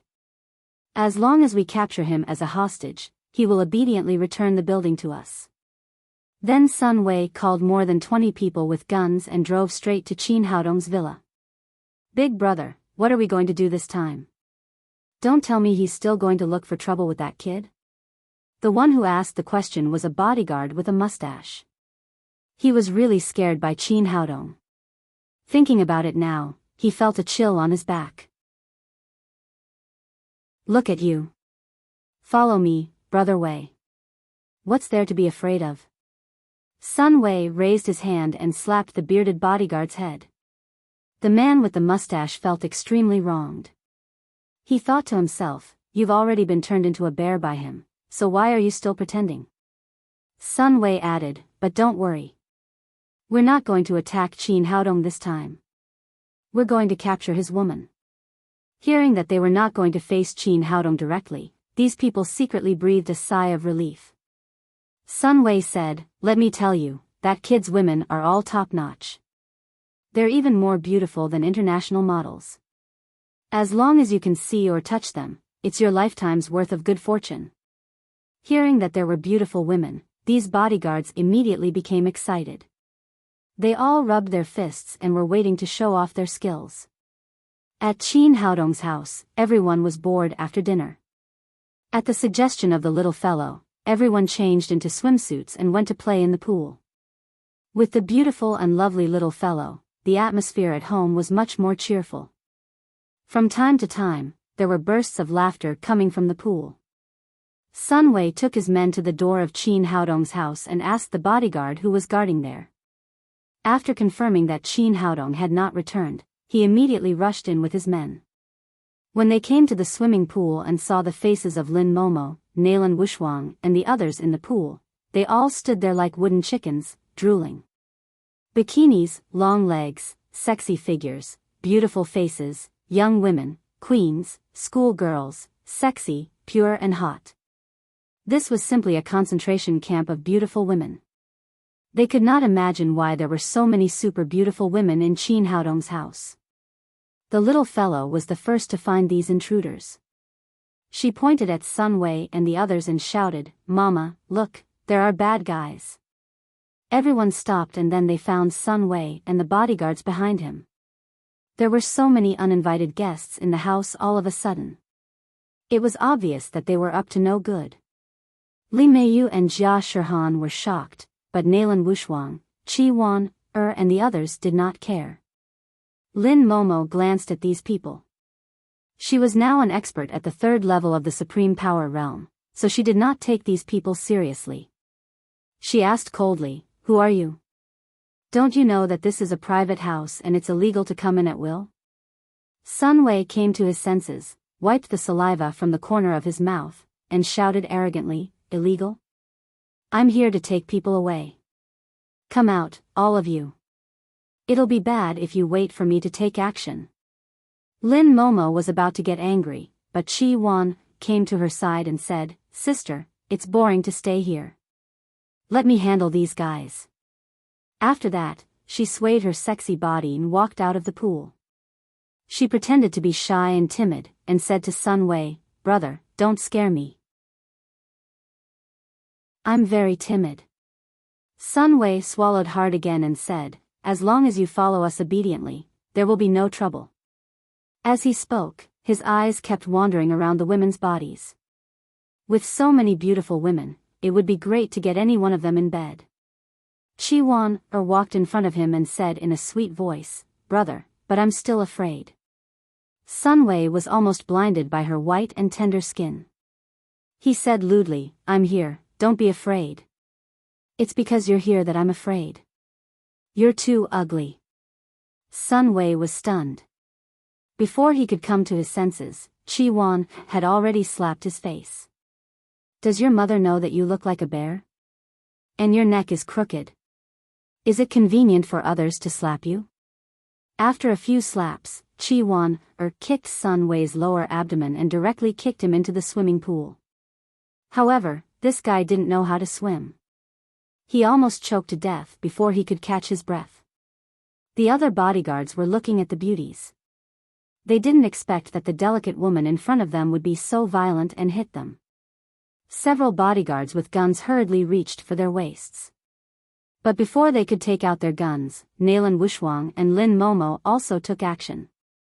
They quickly put all these people on the ground and then kicked them into the swimming pool. After being beaten, these people lost the ability to move their hands and feet. They fell into the swimming pool and immediately drank. Fun, fun, fun. I'm going to water the mice, water the mice. The little fellow shouted excitedly. Qi Wan threw Sun Wei, who was half dead from drinking, on the shore and asked, "Tell me, who sent you here? What do you want?" When Sun Wei was about to speak, he spat out a mouthful of water again. He planned to sneak attack Qin Haodong when he was not at home, but he never expected that Qin Haodong's women were so powerful. They were not people they could mess with at all. He really didn't understand where this devil came from. How did the second lady provoke such a ruthless person? The other bodyguards were also pulled to the shore. They were all like toads who were filled with water, with their bellies bulging and spitting out water. At this time, Qin Haodong came in from outside and saw Sun Wei, who was spitting out water with his neck crooked. He frowned and said, "Why are you here again?" Lin Momo asked, "Haodong, do you know them?" "Who are they?" Qin Haodong said, "They are the lackeys of the second lady of the Sun family. These guys are really haunting us." Qi Wan said, "What should we do? Should we call the police? It's too troublesome. Let's beat them and throw them out." These were all people of the Sun family. Even if they were sent to the police station, they would be thrown out soon. It was better to vent their anger. Qin Haodong grabbed Sun Wei's arms and shook them gently. He dislocated Sun Wei's 2 shoulder joints and then kicked him out of the door. "Get out of here. This time I'll just break your arms. If I see you again, you won't be so lucky." After that, he kicked the bodyguards out of the door one after another and closed the door.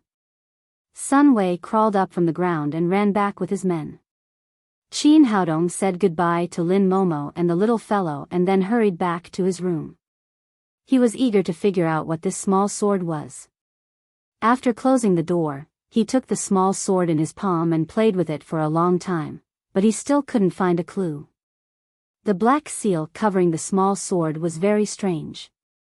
Even with 500 years of experience in the cultivation world, he couldn't recognize what kind of seal it was. He tried a dozen methods in succession, but still couldn't shake the seal.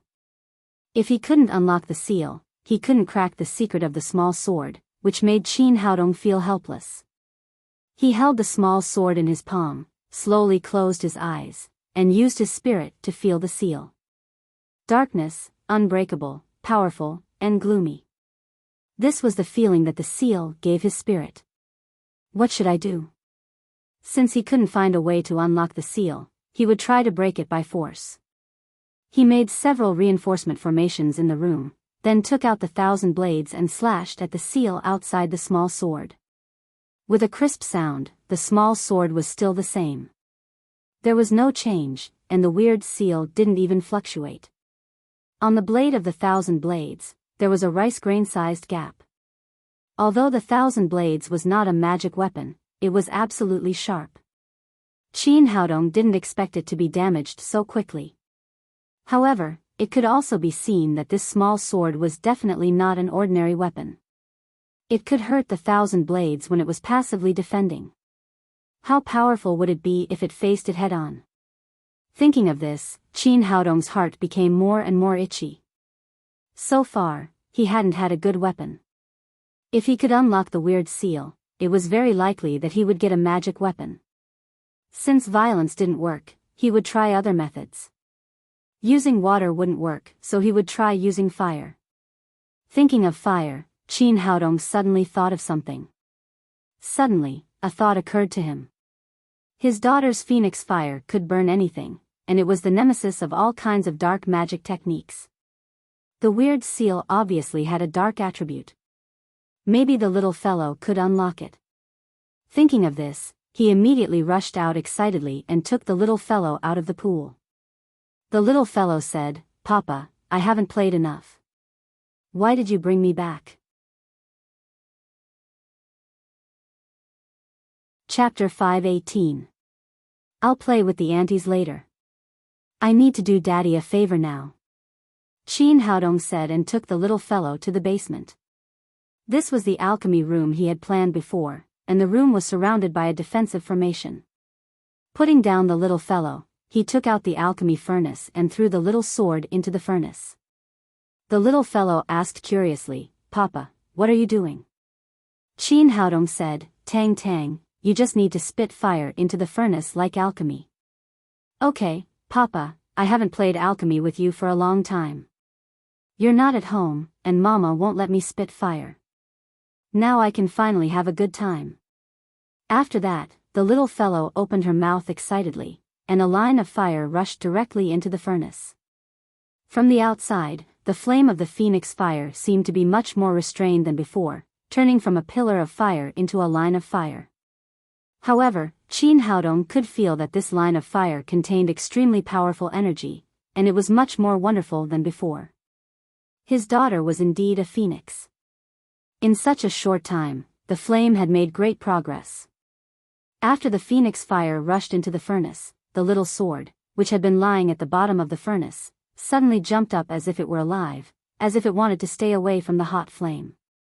But at the moment, it was trapped in the furnace. How could it escape? Soon, it was surrounded by the phoenix fire. Seeing the reaction of the little sword, Qin Haodong was delighted. It seemed that this weird seal was really afraid of the phoenix fire. His method was very likely to break the seal. After the phoenix fire surrounded the little sword, it began to burn fiercely.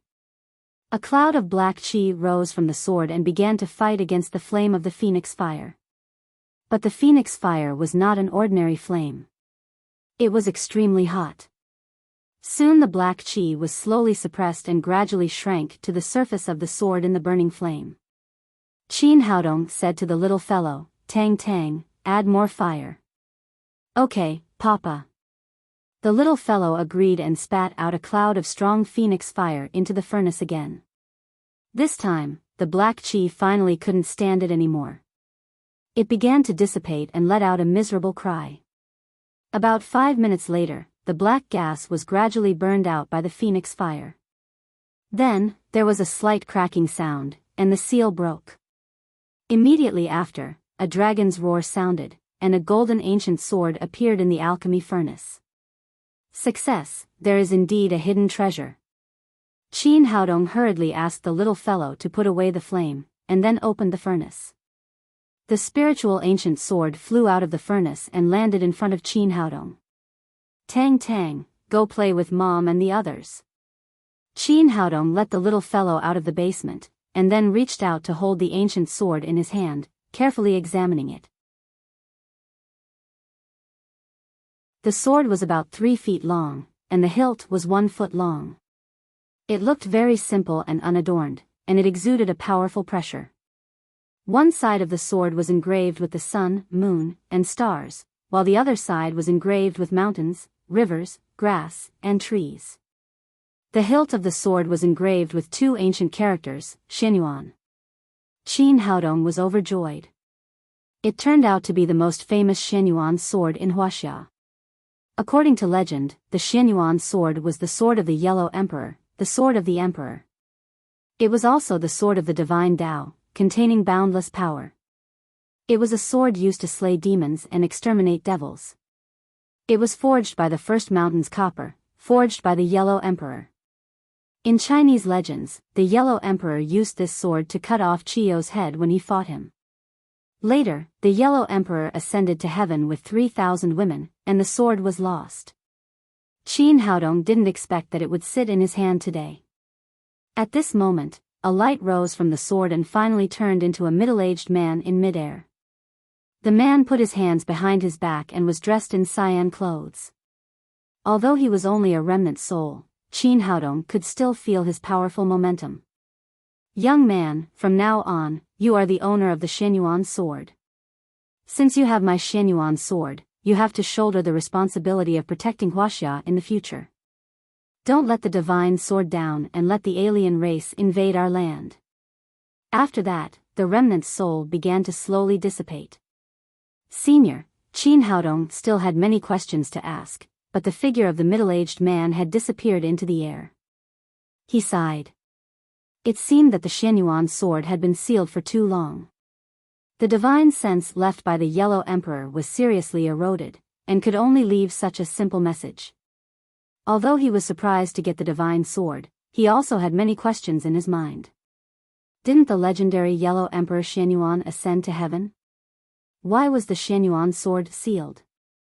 In addition, who was the alien race mentioned by the Yellow Emperor? Did it refer to the Qiu Jiuli tribe or someone else? Where did this weird seal come from? Who had the guts to seal the divine sword of the Yellow Emperor Xianyuan? Now it seemed that the Yellow Emperor did not ascend to heaven, and things were not as simple as the legend said. However, this mystery from thousands of years ago could not be solved and could only be kept in his heart. He turned his attention to the Xianyuan sword again. Generally speaking, it was difficult to subdue a divine sword with a master.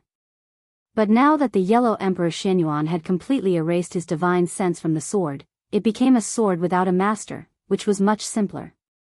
Qin Haodong cut his index finger and let a drop of blood fall on the blade of the Xianyuan sword.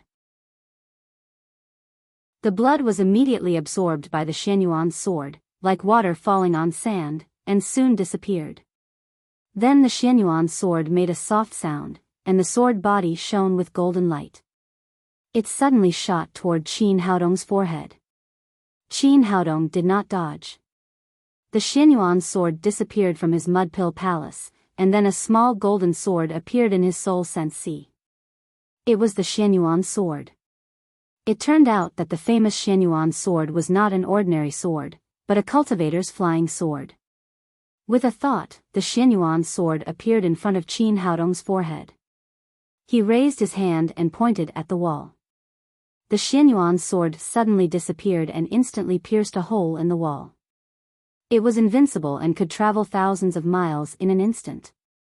It was really powerful. He put away the Xianyuan sword. This discovery made Qin Haodong ecstatic. It was difficult to refine a flying sword with the cultivation materials on the earth. Moreover, his current cultivation had not reached the nascent soul stage, so he could not refine a flying sword.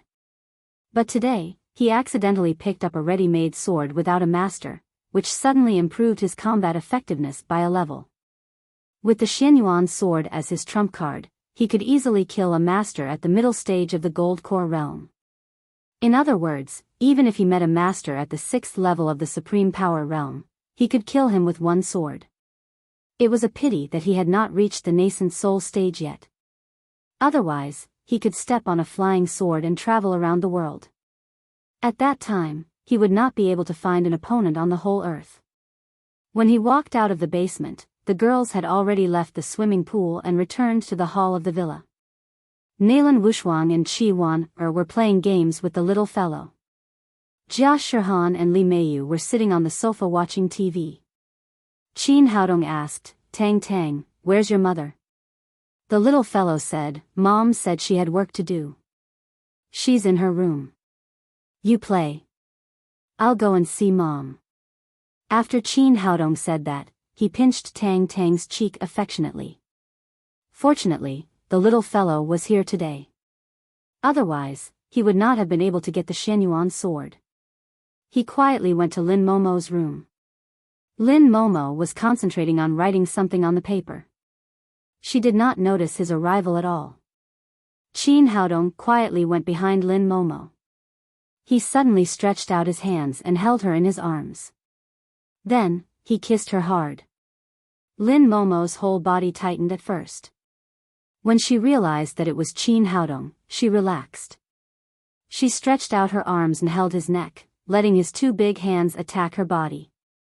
The two of them had been separated for about 20 days. Since they left, they had not tasted each other. Now that they were finally together, they were like dry wood and a raging fire.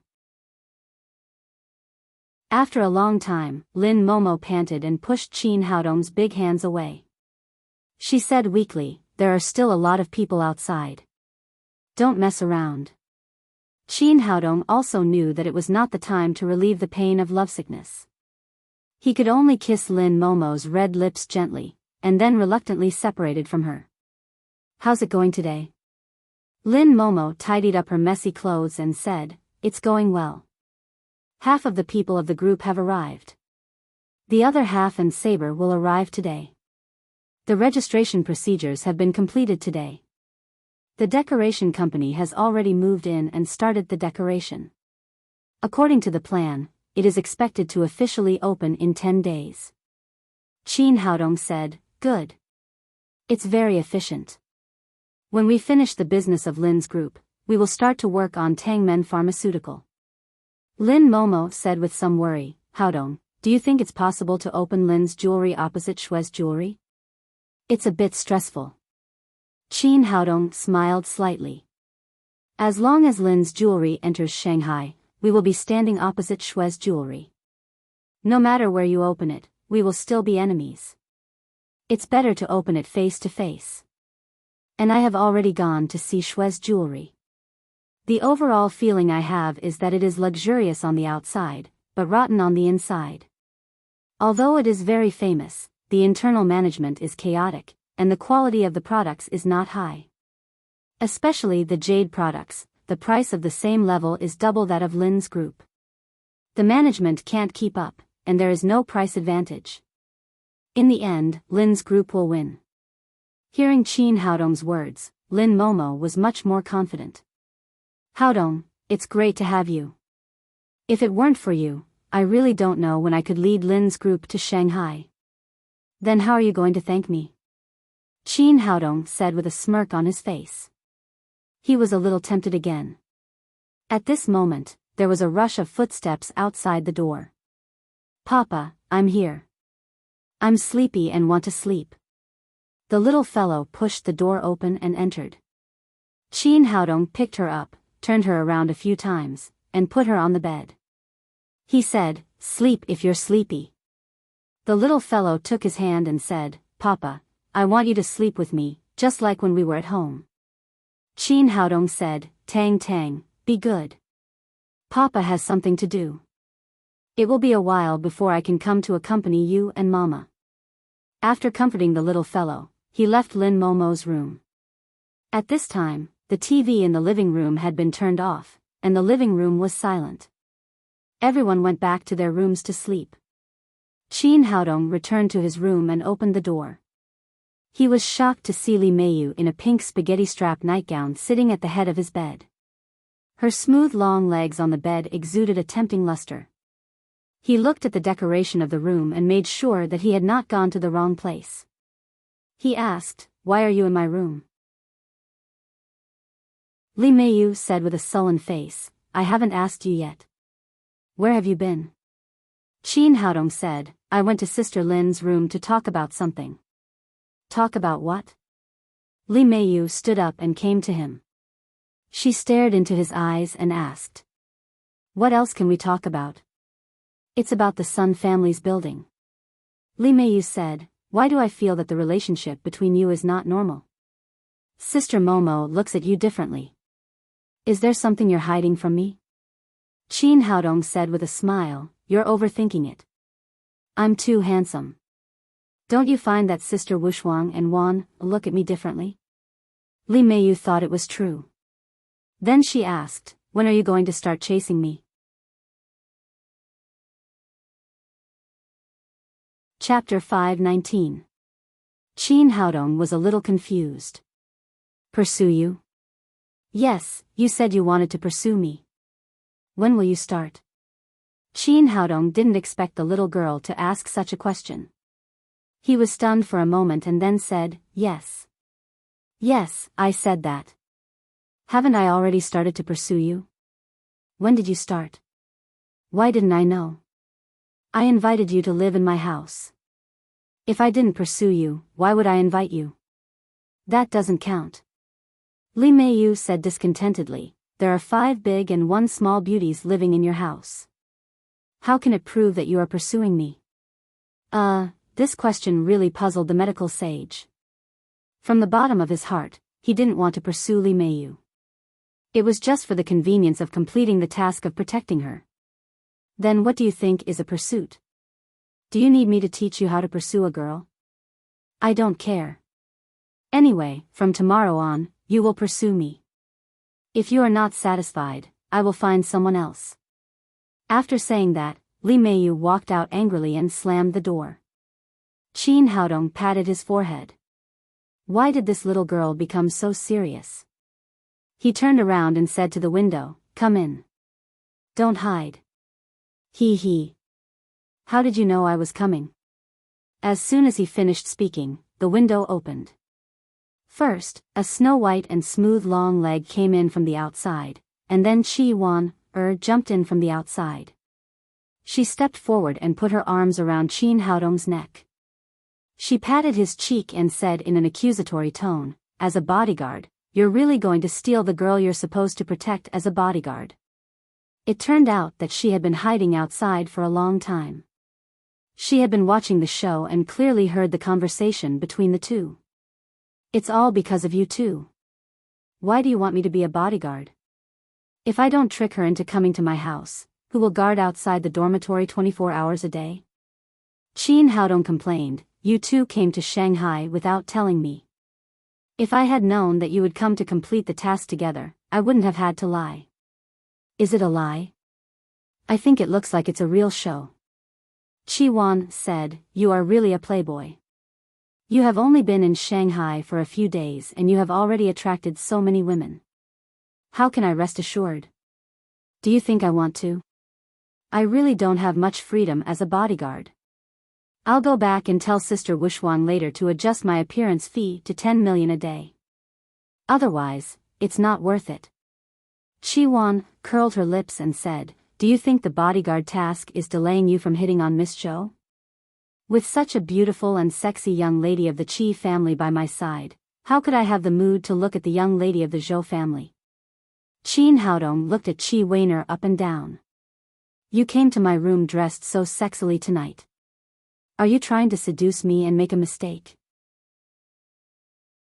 Qi Weiner was wearing a snow-white silk nightgown, which exposed her sexy collarbone and a large area of skin.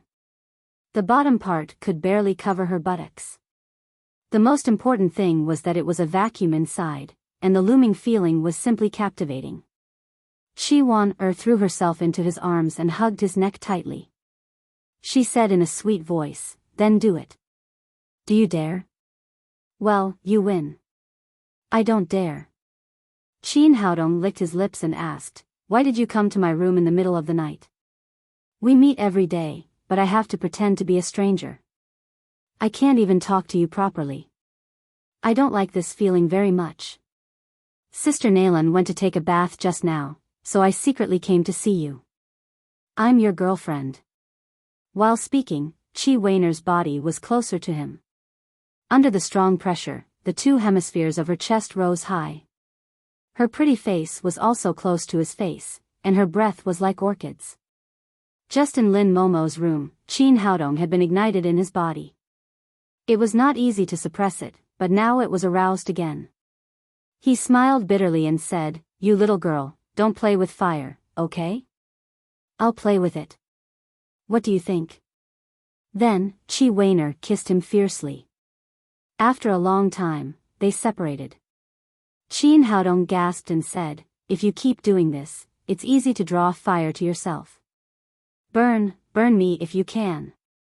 Qi Weiner's coquettish eyes seemed to be dripping water. "Are you still a man? Why don't you have any reaction at all?" Qin Haodong suddenly became angry and leaned forward. "How do you know that I have no reaction?" The two of them were originally close to each other. Qi Weiner clearly felt the changes in Qin Haodong's body.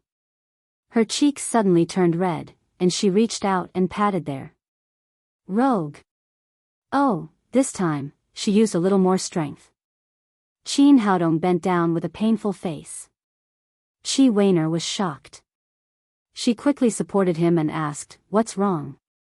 You have the nerve to ask. Don't you know that this is the most vulnerable place for a man?" This really made the second master, who was full of passion, feel very painful. Even if he was a master at the third level of the supreme power realm, this place was still extremely vulnerable, and it was still unguarded. "What should I do? Let me help you rub it?" Qi Weiner said and reached out her hand there again. "You demon, if I don't be a beast, then I'll be worse than a beast." Qin Haodong couldn't control himself anymore. He picked up Qi Weiner and threw her on the big bed next to him. Then, he pounced on her. Qi Weiner had long been deeply in love with Qin Haodong. Was this moment finally coming? She slowly closed her eyes and tightly held Qin Haodong's neck with her hands.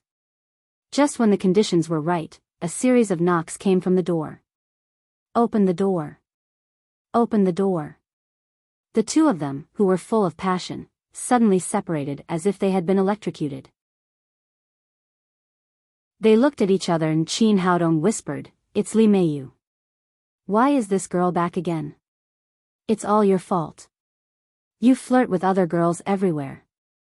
Qi Weiner put on her nightdress again and kissed Qin Haodong's lips gently. "Remember, this is what you owe me. You have to pay it back sooner or later."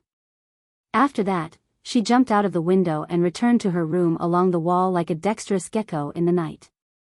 Qin Haodong got up from the bed, shook his head helplessly, and reached out to open the door. "Madam, what are you doing here instead of sleeping in the middle of the night?" Li Meiyu stood at the door and said, "Why are you so slow? Are you doing something shameful?" Qin Haodong said helplessly, "Sister, I'm going to sleep. What shameful thing can I do alone?" "It's shameful if you do it alone," Li Meiyu said as she pushed him away and walked into the room. "What the hell are you doing? Don't tell me you want to sleep here. In your dreams. I just left my phone here." Li Meiyu came to the bedside and took the phone in her hand. When she turned around and was about to leave, her eyes suddenly fixed on Qin Haodong. "What are you looking at?" Qin Haodong asked with a little nervousness. "Why do you have long hair?" Li Meiyu said as she pinched a long hair from his head. "You're not hiding a woman in the room, are you?" she said as she looked around the room vigilantly. "I want to hide a mistress, but I need someone to be willing to." Fortunately, Qin Haodong was not nervous after Qi Weiner left. He said, there are so many women in the family. It's not a big deal if I have long hair. You pass. Don't forget to chase me tomorrow. Lee Meiyu glared at him and stepped out of the room. Qin Haodong shook his head. He didn't expect that this girl would call him seriously. It was a little difficult to deal with. The next day, they went to the medical college together. The morning passed. Seeing that Qin Haodong still had no reaction, Lee Meiyu's face became more and more ugly. What does this guy mean? Is it so difficult for him to chase me? She was the eldest daughter of the Lee family in Hong Kong. When she was in Hong Kong, there were rows of men chasing after her. Now she offered him a chance, but he didn't want it. As long as he said something, such as sending flowers, asking her out for a movie, or having a meal, she would agree. Why didn't he say anything? She was angry. Su Hui said, Meiyu, let's go for lunch. Every day at noon, they went to the cafeteria together with Naylan Wushuang, Chi Weiner, and the 4 people from dormitory 508. Not long after they walked out of the classroom, they saw a handsome male student standing on the side of the road with flowers in his hand. This guy was wearing a famous brand suit and a watch worth hundreds of thousands of yuan. Although he was not as handsome as Qin Haodong, he was still passable. Isn't this young Master Feng Bowie of our school? Which girl is he going to send flowers to? Oh, another girl is going to suffer. Many beautiful girls have been spoiled by this guy over the years, it's none of your business. He is rich. We poor guys can't compare with him. In the midst of the discussion, many students gathered around, waiting to see which female student Feng Bowie was going to attack. Lee Meiyu pouted and kicked the stones on the road as she walked, ignoring the pair of limited edition high-heeled shoes on her feet that were worth more than 100,000 yuan. What's wrong? You look unhappy. Su Hui asked. No, I'm fine. Lee Meiyu said, her face still gloomy. At this moment, a bouquet of bright roses suddenly appeared in front of her. Lee Meiyu, can we get to know each other? Lee Meiyu raised her head and Feng Bowie's smiling face appeared in front of her. Who are you? I don't know you. Lee Meiyu said angrily. My name is Feng Bowie. I'm a junior at our medical college. I'm your senior. Feng Bowie handed the bouquet of red roses to Lee Meiyu with both hands. These beautiful flowers are for you. I hope you can accept them. Lee Meiyu was going to refuse, but she saw Qin Haodong behind her talking and laughing with Naylan Wushuang and Qi Wan. She suddenly became angry and took the roses. Even if you don't chase after me and send me flowers, there are others who will send them to me. I'm not on wood. Feng Bowie didn't know that Lee Meiyu took the flowers because she was angry. He was happy. It seemed that a little girl couldn't resist his charm. Meiyu, can I have the honor to have lunch with you? As he said that, a gentlemanly smile appeared on his face. Meiyu, are you crazy? Why do you want flowers from anyone? Su Hui whispered in Lee Meiyu's ear and then said to Feng Bowie, I don't have time. I've already made an appointment with Meiyu to have lunch with her classmates. She grew up in the medical college and knew Feng Bowie's character very well. She directly refused for Lee Meiyu. Feng Bowie's expression changed, but in order to maintain his gentlemanly image, he smiled and said, That's a pity. Can we have dinner together tonight? Yes. This time, Lee Meiyu agreed before Su Hui could speak. After that, she secretly glanced at Qin Haodong. She didn't really want to have dinner with Feng Bowie, but she wanted to see if this guy cared about her.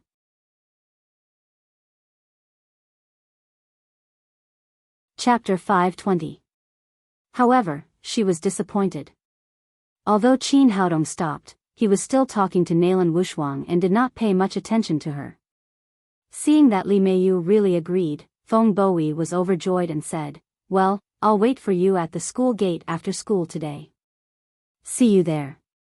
He waved his hand to Lee Meiyu and turned to leave.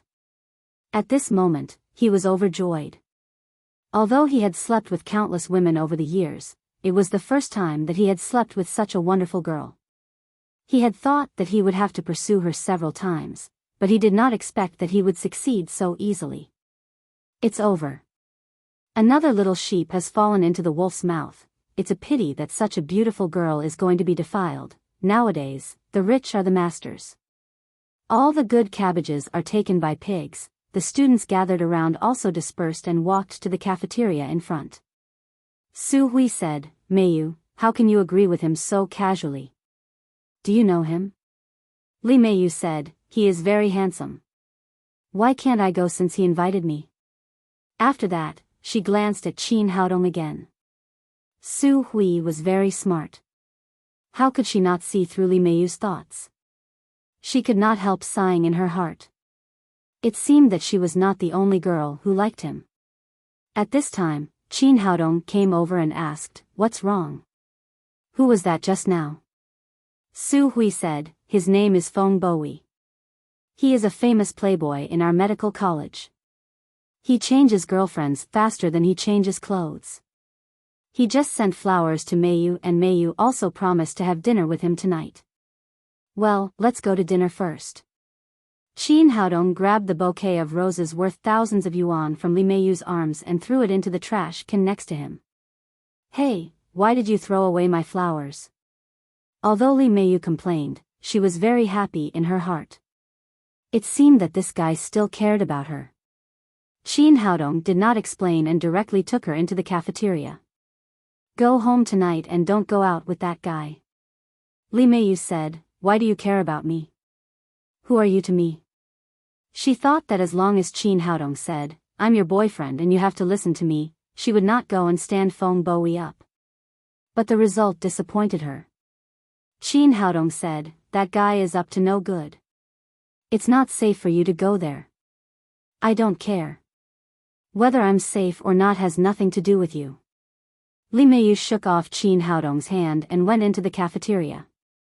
The whole afternoon passed and Qin Haodong didn't say anything to Li Meiyu, which made her very disappointed. She became more and more nervous when school was about to end. This detestable bastard, why didn't he persuade me? Does he really want me to go out to eat with someone else? Does he really not care at all? She was now in a dilemma. She vowed to go out on a date, but she really didn't want to go, but she couldn't put down her face if she didn't go. It doesn't matter. If you don't chase after me, I'll show you that there are plenty of people chasing after me. When the bell rang, Li Mei walked toward the school gate in a fit of pique. After walking for a while, she felt that someone was following her. She turned around and saw Qin Haodong behind her. Feeling sweet in her heart, she asked, why are you following me? Didn't we agree to go out to eat? I'll go with you. You don't need my help. Qin Haodong had no choice. After all, this girl was under his protection. He couldn't let her go out alone. She wants to date me. Who are you to me? Why do you want to follow me? Qin Haodong said, I just don't have a place to eat. You can take me with you. I'm your bodyguard. Well, then you can follow me, but don't talk too much. Li Meiyu breathed a sigh of relief. She was very willing to take Qin Haodong with her. On the one hand, she felt safe with this man. On the other hand, she could let Qin Haodong see how others pursued her. It would be too late if she didn't seize the chance. Qin Haodong smiled and followed her out of the school gate. A BMW 7 Series was already parked at the school gate. Feng Bowie was waiting in front of the car with a smile on his face. Seeing Li Meiyu walking out of the school gate, he immediately greeted her, Meiyu, you're here. Then he saw Qin Haodong next to her and asked in surprise, who is this? Li Meiyu said, he's my classmate, Qin Haodong. Is it okay for me to take him with me? It's okay, it's okay. After all, this was his first date with Li Meiyu.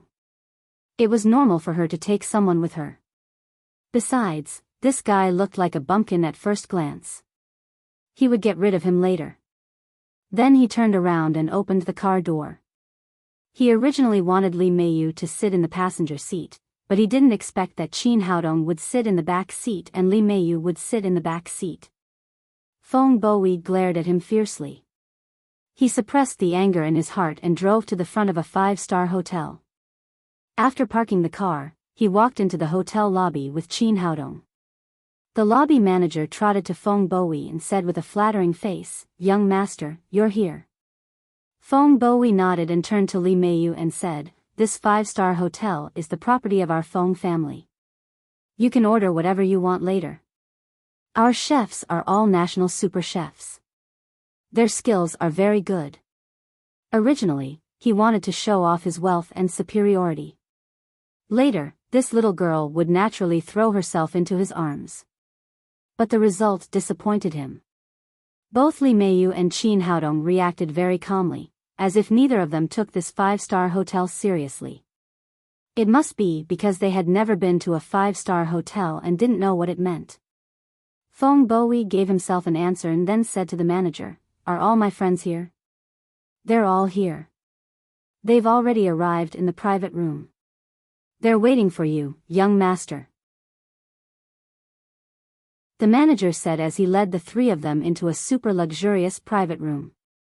At this time, there were already 7 or 8 people sitting in the private room.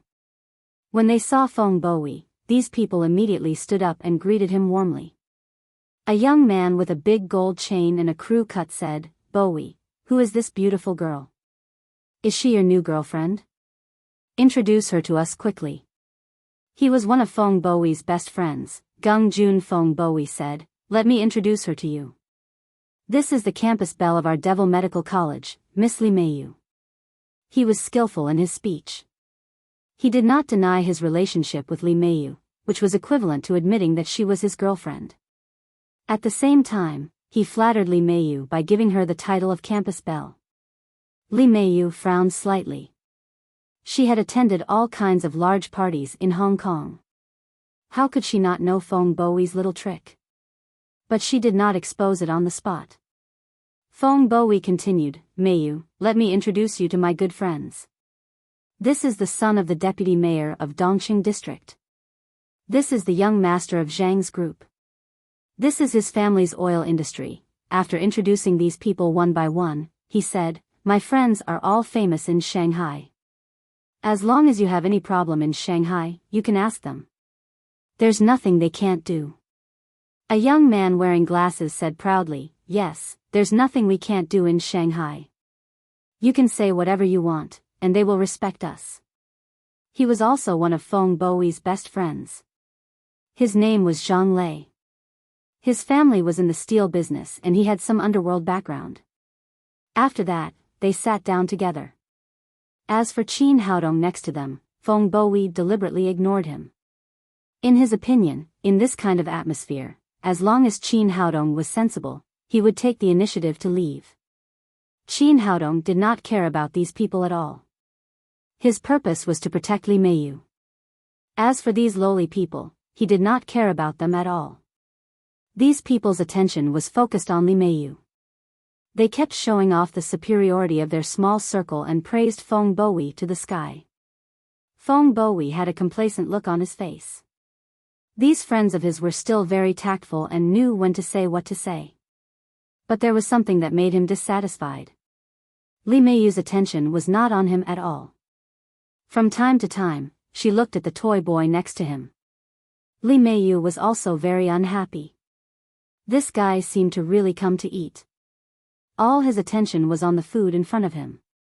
He did not stop eating and did not even look at her. During the meal, most of the food went into Qin Haodong's stomach.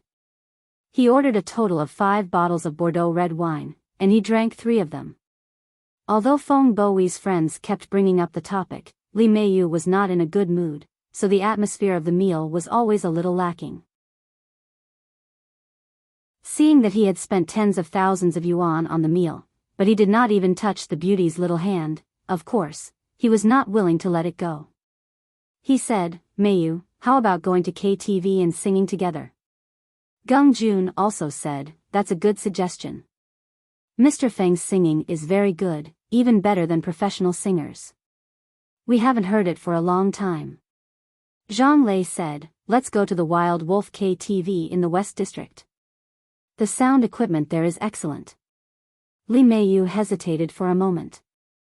She did not want to go with these people, but when she saw Qin Haodong's indifferent look, she felt resentful. I'll go with them. Let's see if you care about me. Thinking of this, she nodded to Feng Bowie. Seeing that Lee Meiyu agreed, Feng Bowie was very happy, but he felt that Qin Haodong was an eyesore. Meiyu, your friend is full. There are not many seats in the car. Should he not go with us?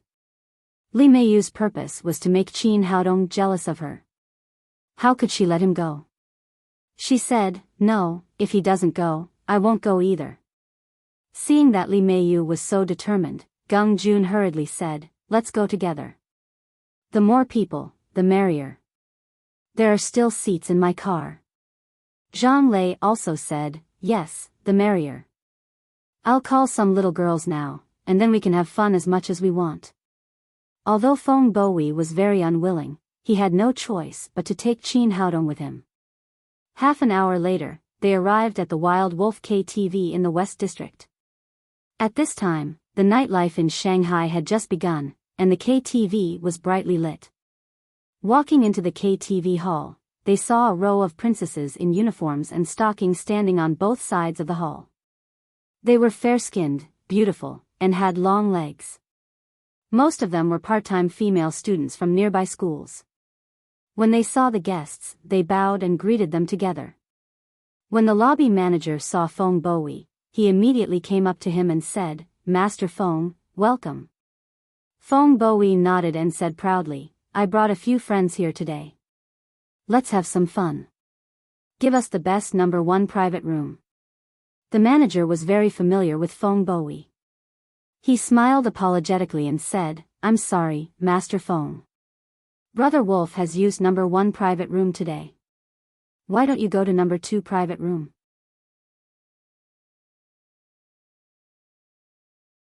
Chapter 521. Well, room 2 it is. After Feng Bowie finished speaking, he turned to Lee Meiyu and said, I'm sorry. In the past, when I came here, I always used the best private room number 1. But today, Brother Wolf is receiving guests, so I have no choice but to use private room number 2. You call room number 2 a grievance? One of Gung Jun's men shouted, Master Feng, I heard that the minimum consumption of room number 10 in Wild Wolf KTV is 10,000 yuan. Is that true? Of course. Don't you see what kind of place this is? It's the best KTV in Shanghai.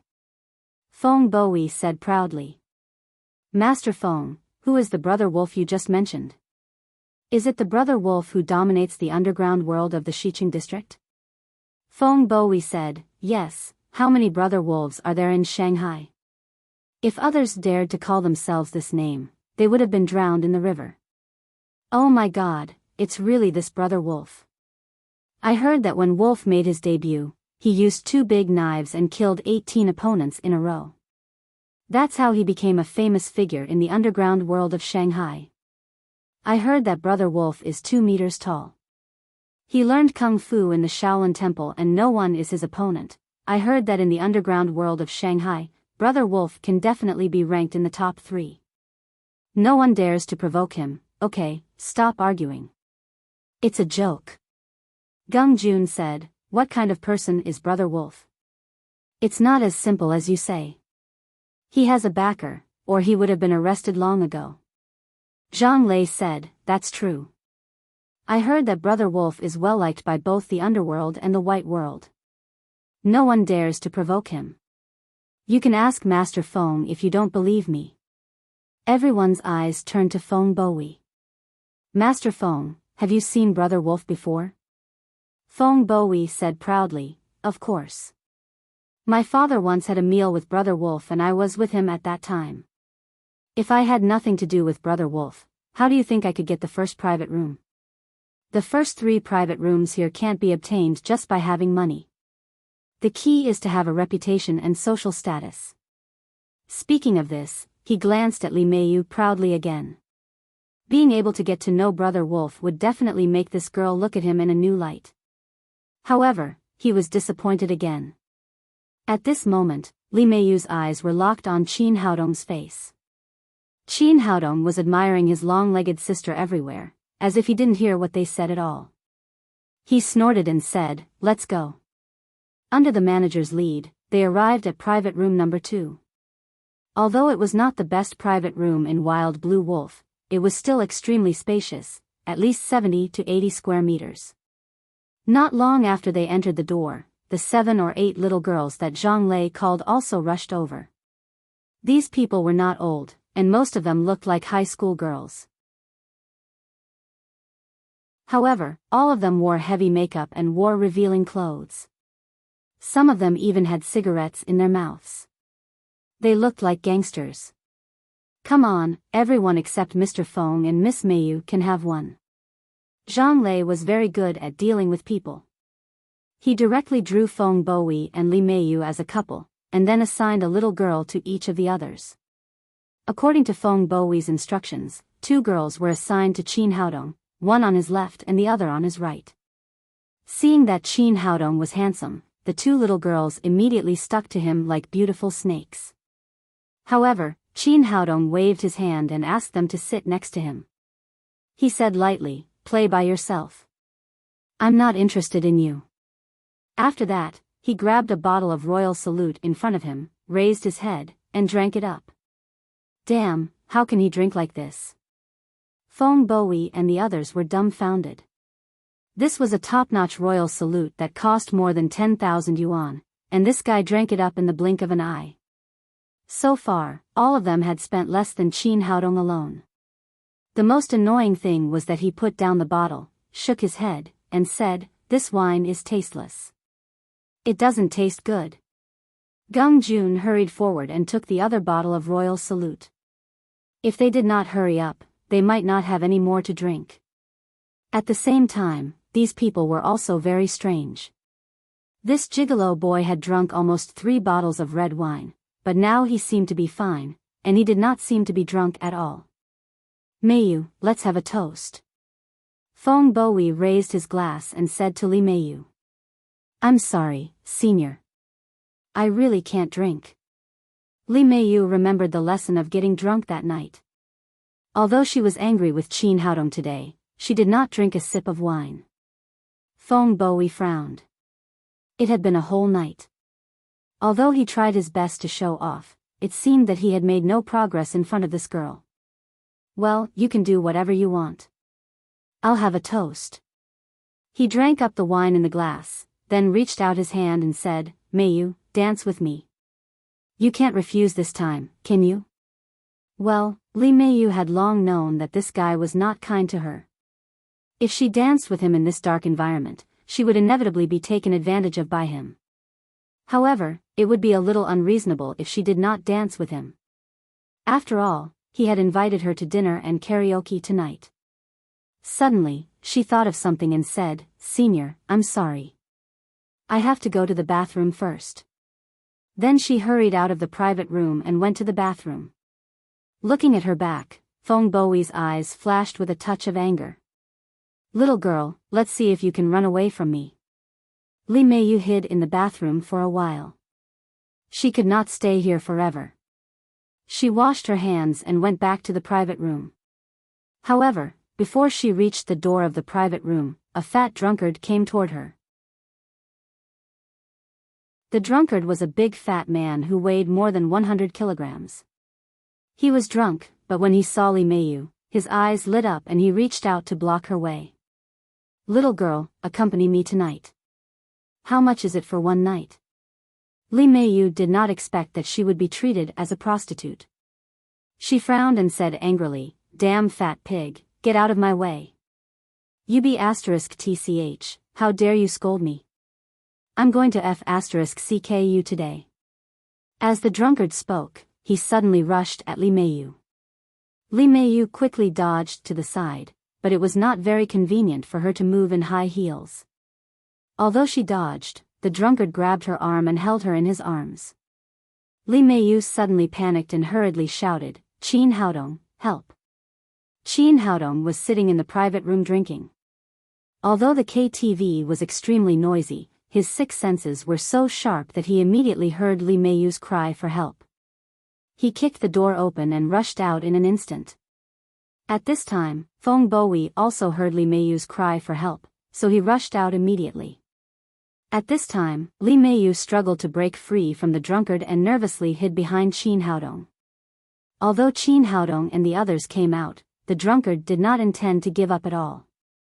He staggered over and shouted as he walked, "Little girl, you can't run away today. I'm going to F***CKU. Feng Bowie's eyes lit up. It seemed like God wanted to help him by giving him a chance to be a hero and save the damsel in distress. Thinking of this, he did not hesitate at all. He rushed forward and kicked the drunkard's stomach hard. Seeing that he had kicked the drunkard, Gung Jun, Zhang Lei, and the others naturally did not hesitate. They rushed up together and punched and kicked the drunkard. Seeing that the fight was almost over, Feng Bowie asked the others to step aside. He stepped forward and said to the drunkard, "Boy, keep your eyes open in the future. There are some people you can't afford to offend." The drunkard's nose and mouth were bleeding, but he was half sober. He struggled to get up from the ground, pointed at Feng Bowie and said angrily, "Boy, how dare you hit me? Wait and see." Ha ha ha ha. Feng Bowie laughed arrogantly and said, "It's really interesting. How dare you yell at me in Shanghai? My name is Feng Bowie, and I'm in VIP room number 2. If you have the guts, come and find me. I'll take on both sides." After that, he spat at the drunkard and then went back to the room with his people. He looked like a general who had won a battle. After returning to the room, he asked Li Meiyu, "Meiyu, are you okay?" "I'm fine." Li Meiyu shook her head. She regretted coming out today. "That's good. Have a glass of wine to calm yourself down." Feng Bowie handed a glass of red wine to Li Meiyu. Finally, he drank up the wine in his glass. At this time, his friends all surrounded him and said, "Master Feng, you were so fierce just now. Young Master Feng, you were really too fierce just now. That kick almost made that fatty faint, of course. Don't you know who Master Feng is? There is no one in Shanghai that Master Feng doesn't dare to beat." These people were all flattering him, but there was also a relatively timid person who asked, "Master Feng, do you think that guy will come back to make trouble for us?" Gung Jun said, "What are you talking about? Don't you know who Master Feng is? That guy is just bluffing. How can he really dare to come back? Otherwise, Master Feng will break his legs." Feng Bowie said, "Xiao Jun is right. Based on my relationship with Brother Wolf, who dares to come here to make trouble for me?" Zhang Lei also said, "That's right. Whoever dares to make trouble for Master Feng must be tired of living. Come on, let's cheer for Master Feng's bravery together. Cheers." Then, these people raised their glasses and drank up. In the private room next door, a middle-aged man with tattoos was sitting on the sofa and drinking red wine. Behind him stood a coquettish woman, who kept massaging his shoulders with her hands. There were also 2 beautiful women in revealing clothes in front of him. They were massaging his legs, and there were more than a dozen tough-looking gangsters standing next to them. Even the ancient emperors could not compare to them. "Brother Wolf, have a grape. It's so sweet." Another woman next to him brought a peeled grape to Wolf. Tsang Lang opened its mouth and ate the grape. At this moment, the door was slammed open and a man stumbled in from the outside. It was the drunkard who had just been beaten up. Looking at the drunkard with blood all over his face, Wolf's face suddenly sank. He said coldly, "Brother, what's going on? Who beat you up like this?" "It's a group of bastards. They're in private room number 2. The drunkard gritted his teeth and said, "Cousin, you must help me get revenge. Don't worry, no one can bully my brother here." Wolf's face was so gloomy that it seemed like it was about to drip water. This drunkard was his cousin, who had just come to Shanghai from his hometown yesterday. As a result, he was beaten up in his own territory. If the news got back to his hometown, how could he show his face? He waved his hand to the side and a bald gangster walked over. "Brother Wolf, do you want me to teach those bastards a lesson?" Wolf said with a sinister expression, "No need. Go and bring those people here. I want to see who has 3 heads and 6 arms and dares to behave atrociously in my territory." "Okay, Brother Wolf, I'll go now." After saying that, the bald guy rushed out of the private room with his men. In private room number 2, Feng Bowie and the others had just put down their wine glasses when they heard the door being kicked open. Then, a big bald guy rushed in with his men.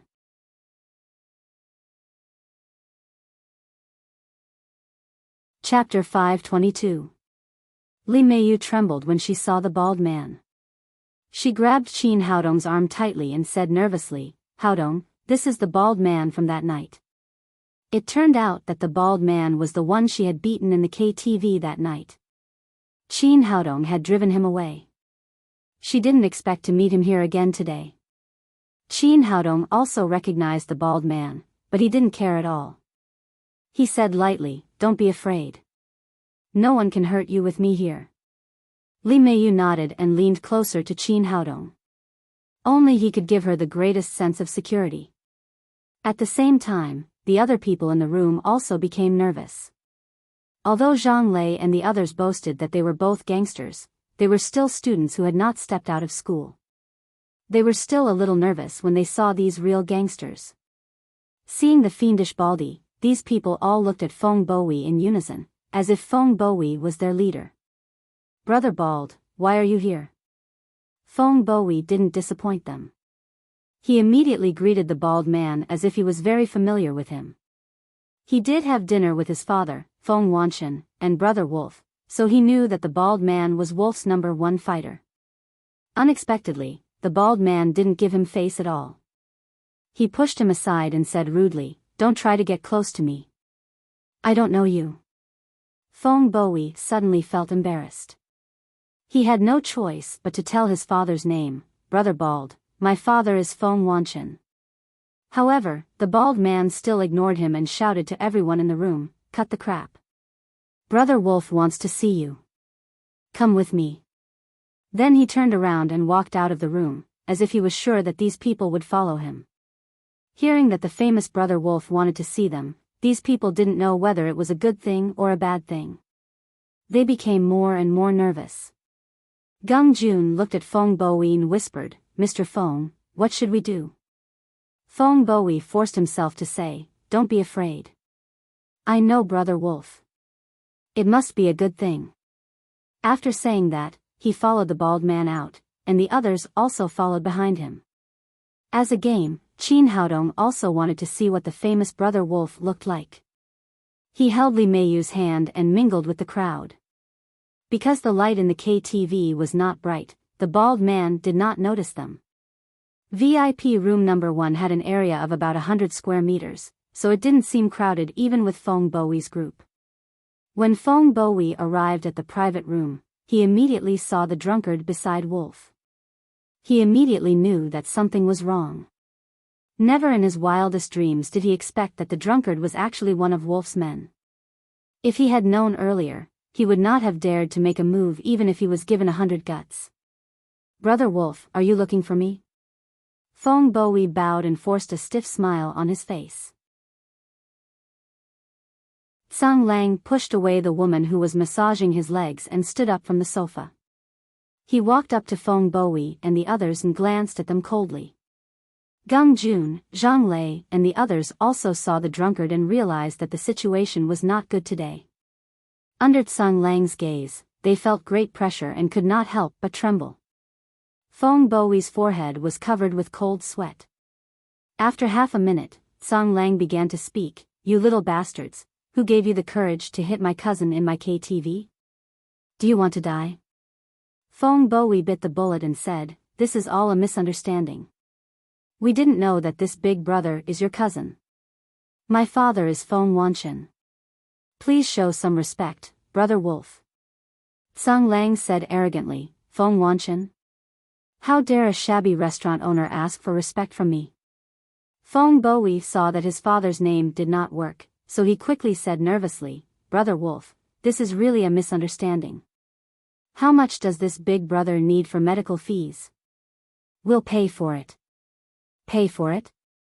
Song Lang sneered, do I look like someone who lacks money? You've slapped my face today. No amount of money can buy that. He turned around and said to the drunkard, cousin, you can do whatever you want with these people today, as long as you don't kill them. Thank you, cousin. After the drunkard said that, he walked up to Feng Bowie and the others and shouted arrogantly, little bastards, weren't you arrogant in front of me? Didn't you say that you can take advantage of both sides? Why don't you pretend now? I'm going to kill you today. Feng Bowie and the others were so nervous that they trembled. They did not know what vicious means the drunkard would use to deal with them. The fat man was obviously the kind of person who would take revenge. He pointed at them and shouted arrogantly, little bastards, how dare you hit me? Kneel down. Brother, let's talk this out. How much do you want to pay for it? We'll pay, okay? In the end, Feng Bowie still couldn't let go of his pride. But before he finished speaking, he saw the drunkard pick up a bottle of red wine next to him and hit him hard on the head. With a muffled bang, bright red wine mixed with blood flowed down from his head. Then his body shook and he fell to the ground with a plop. Seeing that the drunkard was so ruthless, the others were suddenly afraid, and the female students even screamed shrilly. Plop. Plop. Plop. Since the leader had been knocked down, the others no longer had the courage to fight. They all knelt on the ground one by one. In the blink of an eye, only Qin Haodong and Li Meiyu were left standing there hand in hand, which looked a little abrupt. Only then did the bald man notice the two people. His expression suddenly changed and he said to Song Lang, brother, that guy is the one who beat me that night. I didn't expect that he would fall into our hands today. I must destroy this guy. The drunkard also said, cousin, I like that little girl. I must have sex with her tonight. The two of them kept their eyes on Qin Haodong and Li Meiyu as they spoke. No one noticed that Song Lang's expression had changed greatly at this time. Pa. Pa. Pa. Song Lang raised his arm and slapped the two of them a few times. Shut the F***ck up. Everyone was stunned. They didn't know why Song Lang suddenly hit his own people. The bald man and the drunkard were both confused. They covered their cheeks that had been slapped and looked at Song Lang in a daze. They didn't know what they had said wrong to make the boss so angry. After hitting the two people, Song Lang trotted over to Qin Haodong. The arrogant appearance of the gangster boss had disappeared without a trace. He bowed and said, excuse me, are you Mr. Qin Haodong? Qin Haodong was very surprised. He glanced at him and said, do you know me? I'm Song Lang. Greetings, Grand Boss. Song Lang said and bowed deeply to Qin Haodong. It turned out that after Xiong Taijun of the biker gang and Yang Jinlong of the Sanjiang Society had been taught a lesson by Qin Haodong, they had quickly spread the news of him throughout the underground world of Shanghai. Everyone knew that there was a grand boss above King Ma, who was absolutely not to be provoked. In order to avoid provoking this grand boss, all the gangsters had a photo of Qin Haodong in their hands. Song Lang recognized Qin Haodong from the photo. At this time, the people in the private room were dumbfounded. No one had expected that Song Lang, who was like an emperor in their eyes, would bow to a young man. His attitude was extremely humble, as if he had put his face in his crotch. The bald man opened his mouth wide in surprise and couldn't close it for a long time. His eyeballs almost popped out of his eye sockets. Feng Bowie and the others were even more stunned and even forgot the pain under their knees. The scene in front of them was even more surprising than seeing dinosaurs on the street. What was going on? How could a bumpkin who was extremely despised by them become the grand boss of Song Lang? What was the grand boss? The boss of the boss? Qin Haodong immediately realized that it had something to do with Ma Wenjue when he heard the title of Song Lang. However, this was also good. He didn't need to do it himself, which saved a lot of trouble. Little wolf, right? Qin Haodong glanced at Feng Bowie and the others who were kneeling on the ground and said lightly, "You're quite powerful." Although he didn't like these people at all, after all, these people got into trouble because they stood up for Li Meiyu, so he helped them. Tsang Lang had been out there for so many years. People called him Brother Tsang Lang or Boss Tsang Lang. This was the first time he had been called Little Wolf. However, he didn't dare to show the slightest dissatisfaction. He quickly bowed and said, "Grand Boss, this is a misunderstanding." "It's definitely a misunderstanding." He turned his head and shouted to his men next to him, "What the hell are you doing? Hurry up and help Grand Boss's friends up." The hooligans hurried forward and helped Feng Bowie and the others up. After these people stood up, they looked at Qin Haodong together, their eyes full of gratitude. If the young man hadn't spoken up for them, the consequences would have been really unimaginable. They might have been disabled by Tsang Lang. Qin Haodong didn't pay attention to these people at all. He looked at the bald man and the drunk man and said to Tsang Lang, "Are they your men?" "Yes, they are my men. These two guys are blind and offended Grand Boss. I'll ask them to apologize to you now." Tsang Lang turned his head and shouted at the bald man and the drunk man, "What the hell are you still standing there for? Hurry up and kneel down and apologize to Grand Boss. If Grand Boss isn't satisfied, I'll disable you." The bald man and the drunkard trembled in fear and hurriedly knelt down on the ground. "Supreme Boss, we were blind and offended sister-in-law. You and sister-in-law, please forgive us and let us off this time." The two men knew that they had provoked a big shot this time. If they didn't come up with something, it would be difficult for them to get away with it. After that, they raised their hands and slapped their faces loudly. Qin Haodong turned his head to look at Li Meiyu and said, "How do you want to deal with these two people?" Li Meiyu looked at the two people kneeling in front of her. Although these two guys were very annoying, she felt comfortable from the bottom of her heart when they called her sister-in-law. "Forget it. That's it. Let them scram." Tsang Lang yelled, "Did you hear that? Sister-in-law asked you to get out." "Thank you, Grand Boss." "Thank you, sister-in-law." The two were grateful and thanked them again and again. They got up from the ground and ran out of the private room. "Grand Boss, we really deserve to die for offending you and sister-in-law today. Here's 1 million. Don't think it's too little. Please give it to you and sister-in-law to calm down." As Tsang Lang spoke, he handed a check of 1 million yuan to Qin Haodong. Qin Haodong raised his hand to take it and put it in his pocket without looking at it. "Today's matter is over.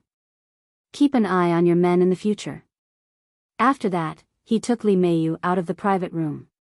Seeing that they had finally passed today, Tsang Lang breathed a long sigh of relief. Fortunately, Grand Boss didn't pursue the matter. Otherwise, if King Ma knew that he had offended Grand Boss, he would directly break his bones and smash his KTV. He wouldn't be able to stand in the underworld in the future.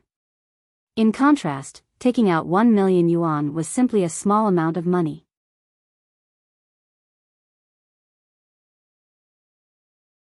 Chapter 523. Great Boss, where are you going? Do you want me to send you a car? Wolf followed Qin Haodong and said with a flattering face. "No need. We'll walk by ourselves." Qin Haodong waved his hand and left the Wild Wolf KTV with Li Meiyu. Feng Bowie and the others also left the KTV.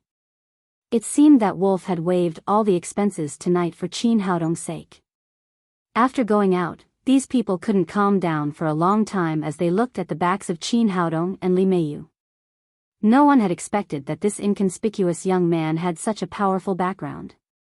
Feng Bowie, in particular, felt a chill down his back and broke out in a cold sweat when he thought that he had dared to compete with Brother Wolf's great boss for a woman. Fortunately, Qin Haodong was magnanimous and didn't stoop to his level. From this moment on, he had listed Qin Haodong as a person who could never be provoked. Qin Haodong and Li Meiyu strolled on the street. Li Meiyu turned her head to look at him and asked, "What do you do? Are you a gangster?" Qin Haodong smiled and said, "Do you think so?" Li Meiyu shook her head and said, I don't think so. But why is Wolf so afraid of you? He's afraid of me because of a friend of mine. It has nothing to do with me. Qin Haodong didn't want to continue this topic and said, don't go out with others casually in the future. You saw how dangerous it was today. If I hadn't followed you, you would have been in big trouble. Li Meiyu didn't speak, but she knew very well that if Qin Haodong hadn't been there today, she would have been raped by Wolf. She couldn't count on Feng Bowie and the others. But she still said angrily, why didn't you pursue me? Qin Haodong said helplessly, we're still students. You have to give me some time. I've always been a slow person to warm up. Li Meiyu stopped, stared at Qin Haodong and said, are you sure you like me? You're so beautiful. Anyone would like you. Don't play dumb with me. I'm just asking if you like me. Me too. So do you like me?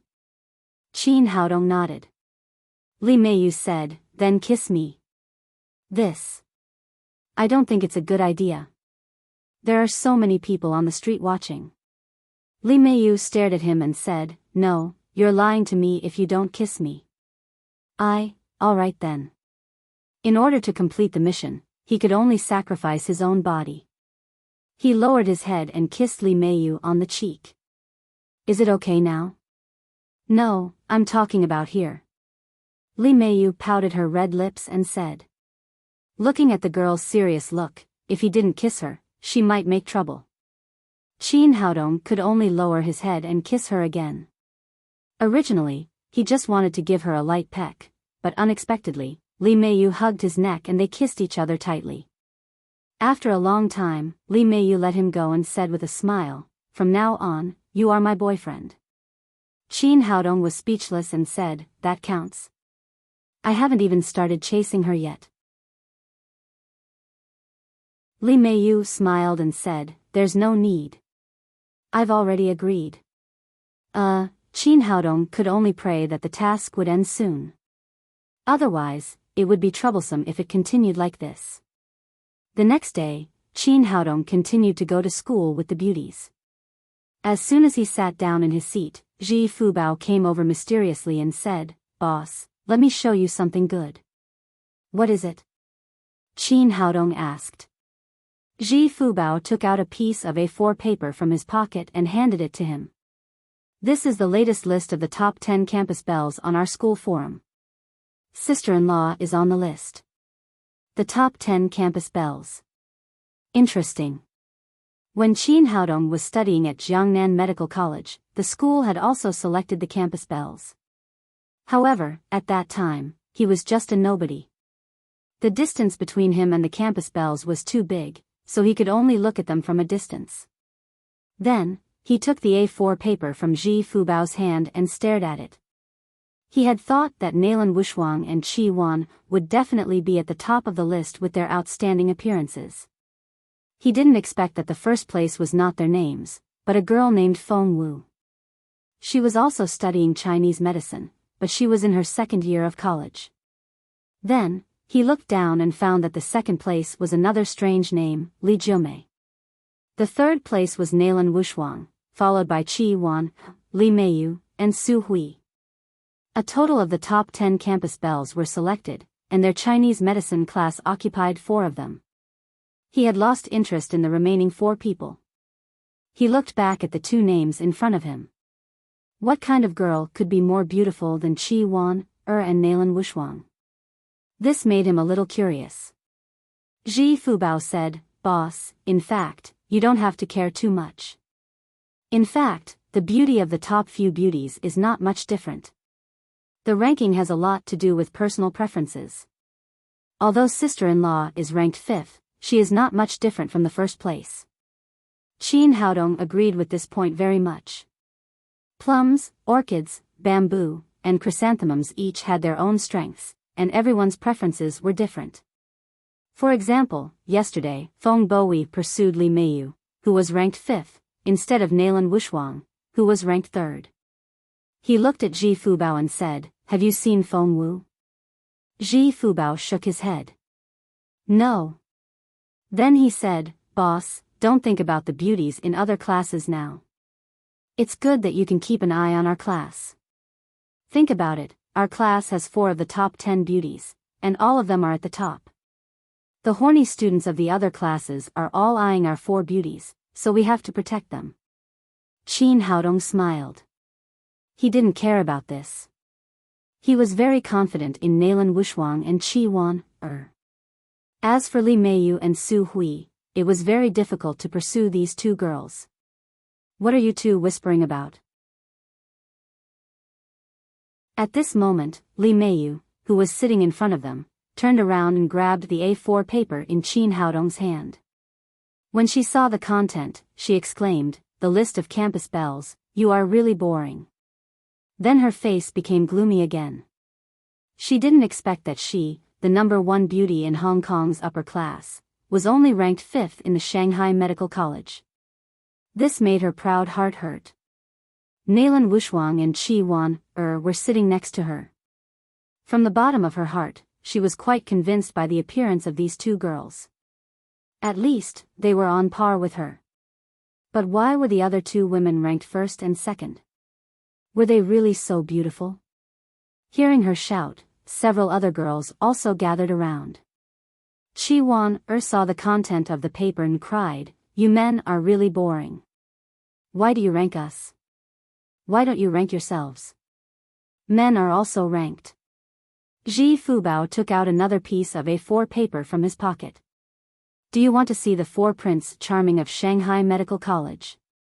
Before he finished showing off, the A4 paper in his hand was already in Qi Wan's hand. There were 4 men's names written on it. Zheng Hongda ranked 1st, Zhou Tao ranked 2nd, Sun Jin ranked 3rd, and Qin Haodong ranked 4th. Seeing that her sweetheart was only ranked 4th, she suddenly became unhappy and said discontentedly, "Who ranked this? Are they blind? Why is Haodong ranked last? He is obviously the most handsome." Her words resonated with several other girls. It didn't matter if they were ranked last, but they couldn't rank Qin Haodong 4th. "Fatty, tell me, why is Haodong ranked 4th?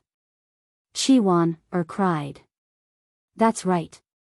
Brother Haodong should be ranked 1st. Even Su Hui, who was indifferent to fame and fortune, couldn't help but feel indignant for Qin Haodong. "Beauties, I didn't rank this. You can't argue with me. If I were to rank, the boss would definitely be 1st. Facing the attacks of the 4 beauties, Ji Fubao had a bitter expression on his face. In fact, the ranking of the Prince Charming is not only based on individuals. There are also many factors mixed in. The top 3 people are the children of the 3 great families in Shanghai, while the boss doesn't have much background. It's not easy for him to rank 4th. All right, don't quarrel. Class is about to start." Qin Haodong hurriedly comforted the girls. As Emperor Greenwood, who dominated the cultivation world and the dream lover of countless fairies and saintesses, how could he care about the name of the Prince Charming? This matter was over, but the 2 lists that Ji Fubao took out quickly spread throughout the class. Everyone knew the ranking of the top 10 campus belles and the ranking of the 4 campus Prince Charming. At noon, everyone still went to the cafeteria to eat together.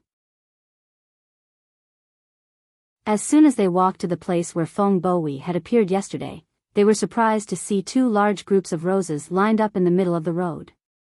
There were about 1,000 roses. The red roses were arranged in the shape of 2 hearts, and the word Wushuang was written in the middle of the hearts with yellow roses. In front of the roses stood a handsome young man. What was different was that he was not wearing a suit and leather shoes, but a traditional Huaxia martial arts suit. Shanghai Medical College was a very open university. After entering the university, everyone was an adult, so the school did not restrict things like love. They even showed extreme tolerance. Because of this, many men and women had gathered around to watch the fun. This is Zhou Tao, one of the 4 Prince Charming on campus. What is he doing here? Is he going to confess to a girl? Wow, it's so creative. If he pursued me, I would marry him immediately and give birth to a lot of monkeys for him. Didn't you see the word Wushuang written in the middle of the roses? He is the Prince Charming of our school, the young master of the Zhou family. How could he like you? Young Master Zhou is the top student in the school and the president of the martial arts club. Why is such a talented person not pursuing me? My heart is going to break. Qi Weiner's eyes were sharp. She saw the two words on the roses from a distance. She held Nalan Wushuang's arm and said with a smile, Sister Wushuang, this seems to be your pursuer. He made so many flowers. It seems that he is very attentive. Do you want to think about it? Nalan Wushuang rolled her eyes at her and said, Think about what? Think about whether to give you away or not. Qi Weiner said with a smile, He is pursuing you. He won't accept me even if he gives me away. Nalan Wushuang grabbed her under the arm, then bypassed the roses and continued to walk forward. Wushuang, wait a minute. Don't go. Zhou Tao had also seen Nalan Wushuang. He hurried to her and opened his arms to block her way. Nalan Wushuang frowned and said in a cold voice, Who are you? What can I do for you? Zhou Tao's eyes were burning and he said solemnly, Nalan Wushuang, my name is Zhou Tao. I was fascinated by you the first time I saw you. You are the goddess in my heart. I carefully prepared these flowers for you. Can you give me a chance to pursue you? You're tuning into the Romantic Tales YouTube channel. Don't forget to subscribe and join us on this journey to catch the most captivating stories.